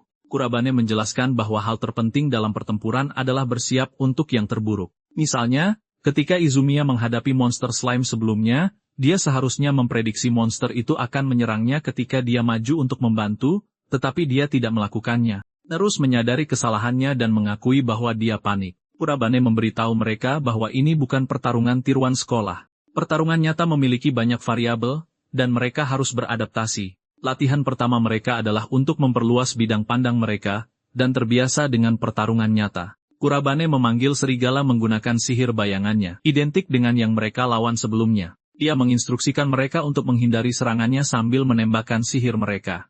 Keduanya setuju, dan serigala itu menyerang mereka. Mereka bertarung menggunakan semua keahlian mereka. Setelah beberapa waktu, Nerus meminta istirahat sejenak. Kurabane memberinya sebotol air dan memperhatikan bahwa Izumiya masih terus berlatih tanpa istirahat. Dia berkomentar betapa kerasnya mereka berdua bekerja, terkesan dengan dedikasi mereka. Nerus setuju, tetapi kenyataannya adalah Izumiya juga menahan diri karena posisinya. Kurabane bingung saat Nerus menjelaskan bahwa Izumiya berasal dari keluarga bergengsi yang telah menghasilkan banyak penyihir hebat. Keluarganya bertarung di garis depan di gerbang, sering mengambil posisi terdepan dalam pertempuran. Rasa tanggung jawabnya yang kuat berasal dari mereka, dan dia ingin melawan monster yang mengancam dunia dan menjadi salah satu yang terbaik. Saat Nerus berbicara, Kurabane menyadari bahwa tekadnya berasal dari keinginan untuk melindungi orang lain dan memenuhi harapan keluarganya, membawa beban untuk bersikap adil bahkan jika dia tidak bisa melampaui mereka. Nerus mengatakan bahwa karena itu, mendukungnya tidaklah mudah, dan dia ingin menjadi lebih kuat agar bisa berdiri di sisinya. Dia meminta maaf atas apa yang terjadi di pertempuran sebelumnya, karena dia tidak berniat untuk kalah lagi. Kurabane tersenyum, melihat semangatnya yang membara, dan mereka bertiga melanjutkan latihan sementara tuan mereka menonton dengan bangga. Tepat 1 bulan kemudian, ketiganya menyerbu ke pertempuran lain. Seorang raksasa akan menyerang Kurabane. Dia menginstruksikan rekan satu timnya untuk fokus pada tubuh utama. Izumiya dan Nerus bekerja sama sementara Kurabane memotong tangan raksasa itu. Raksasa itu meregenerasi tangannya, tetapi dia tidak menyadari bahwa Izumiya dan Nerus sudah di udara mempersiapkan serangan berikutnya. Nerus menembakkan petir, dan Izumiya menyerang dengan pukulan yang tepat. Serangan gabungan itu menciptakan lubang di dada raksasa itu, dan ia roboh mati ke tanah. Trio itu melakukan tos tinju merayakan kemenangan mereka. Tanpa sepengetahuan mereka, seorang pria berambut pirang mengawasi dari lokasi lain di layar TV-nya. Dia mengamati para penyihir muda ini menutup gerbang demi gerbang dan berpikir bahwa dunia selalu memanggil seorang penyelamat di setiap era. Dia merasakan frustrasi karena eksperimen di depannya hampir berakhir, tetapi dia sangat menantikan pertemuan dengan Kurabane 1 lawan 1. Di sekolah, semua orang ramai membicarakan surat kabar yang menampilkan para siswa yang menaklukkan gerbang. Mereka berbicara tentang bagaimana ketua dan wakil ketua telah membentuk sebuah klan, dan rumor mengatakan bahwa evaluasi sabar terhadap mereka bahkan tinggi, menunjukkan mereka diakui oleh kelompok penyihir elit ini. Seorang anak laki-laki berambut merah membahasnya dan menyadari betapa mengesankannya Kurabane menjadi bagian dari tim. Anak berambut coklat mengingatkannya bahwa Kurabane telah mengalahkannya dalam pertarungan tiruan, dan anak laki-laki itu menjadi sedikit gugup dan malu, teringat kembali ketika dia tidak tahu seberapa kuat Kurabane sebenarnya. Anak berambut coklat itu kemudian menambahkan bahwa ketua dan wakil ketua dilatih oleh Kurabane, dan anak laki-laki itu mulai bergosip tentang bagaimana Kurabane telah menjadi anak ajaib di sekolah. Semua orang menoleh untuk memperhatikan klan itu berjalan ke kafetaria. Izumiya melihat semua mata tertuju pada mereka dan berkomentar tentang seberapa banyak perhatian yang mereka tarik. Terus senang tentang itu, tahu itu menunjukkan seberapa jauh pencapaian mereka telah tersebar. 2 gadis mendekati mereka, dan salah satunya berterima kasih langsung kepada Kurabane. Dia bingung pada awalnya, tetapi gadis itu menjelaskan bahwa keluarganya tinggal di dekat area tempat gerbang itu muncul, dan mereka berutang keselamatan mereka pada Kurabane. Dia ingin berterima kasih padanya secara langsung. Melihat rasa terima kasihnya mengingatkan Kurabane pada dunia lamanya di mana orang-orang sama berterima kasihnya atas bantuannya. Dia telah menyelamatkan desa, kerajaan, dan anak-anak yang tak terhitung jumlahnya. Dan bahkan sekarang, perasaan hangat yang sama memenuhi hatinya, membuatnya tersenyum. 2 anak laki-laki yang bergosip itu memperhatikan ini dan menyadari Kurabane sekarang adalah seorang pahlawan, seseorang yang bahkan dihormati oleh siswa peringkat terendah di sekolah. Di dekatnya, pengganggu yang dulu menyiksa Kurabane mendengarkan dan merasa tidak senang. Kemudian, mereka mencapai tujuan mereka, dan Nerus senang bahwa mereka telah tiba dengan selamat. Izumiya menggodanya, menyarankan dia mungkin cemburu karena Kurabane mendapatkan begitu banyak perhatian. Kurabane mengalihkan pembicaraan kembali ke nada serius, bertanya pada Izumiya apakah kepala sekolah benar-benar memanggil mereka. Izumiya mengakui dia tidak tahu apa yang ingin dibicarakannya, tetapi mengatakan mereka harus tetap pergi, menambahkan bahwa bahkan Luna tidak tahu. Ketika mereka tiba di kantor kepala sekolah, dia menyambut mereka dengan hangat, memberi selamat atas pencapaian mereka. Dia mengungkapkan kebanggaan pada Izumiya dan Nerus, mencatat betapa mereka telah berkembang. Mereka berdua menunjukkan rasa terima kasih dan Izumiya bertanya apa yang ingin dia diskusikan. Kepala sekolah mengeluarkan kunci mobilnya dan memberitahu mereka akan mengunjungi cabang Saber. Di dalam mobil, dia menjelaskan bahwa wakil kepala cabang ingin bertemu dengan mereka. Kurabane bertanya apakah Nerus pernah bertemu dengannya sebelumnya. Nerus bilang dia pernah. Kepala cabang, Mihama Reiji, adalah seorang penyihir muda yang menjanjikan dibandingkan dengan para elit Saber. Dia adalah ketua OSIS pertama sekolah dan sudah mahir dalam pertarungan tiruan. Setelah bergabung dengan Saber, dia menutup sejumlah besar gerbang.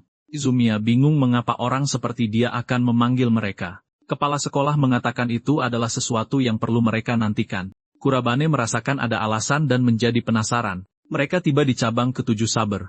Kepala sekolah membawa mereka ke sebuah ruangan tempat Reiji menunggu, duduk di sofa. Dia menyapa mereka, tidak dengan hangat, tetapi seolah-olah dia sudah tahu siapa mereka. Reiji sangat bersemangat dan penasaran untuk bertemu langsung dengan mereka. Dia menyebutkan bahwa dia mendengar tentang klan mereka dan bagaimana mereka telah menutup dan menyegel gerbang. Merasa terdorong, dia memutuskan untuk bertemu dengan mereka. Reiji langsung menghampiri Kurabane dan bertanya apakah dia senang bertemu dengan orang sepertinya. Luna mencatat bahwa Reiji tampak sombong, dan Kurabane setuju. Reiji mengulurkan tangannya untuk berjabat tangan, dan Kurabane menerimanya. Kurabane melihat seekor serigala menyerang di belakang wajah Reiji, tetapi tidak ada orang lain yang tampaknya melihatnya, dan dia sendiri tidak mengerti apa itu. Izumiya memperhatikan ekspresi Reiji yang sedikit bingung dan bertanya ada apa. Reiji mengakui bahwa Kurabane benar-benar memperhatikan sesuatu yang tidak dilihat orang lain. Dia memberitahu Kurabane untuk tenang, menjelaskan bahwa dia baru saja melepaskan sebagian niat membunuhnya untuk mengujinya.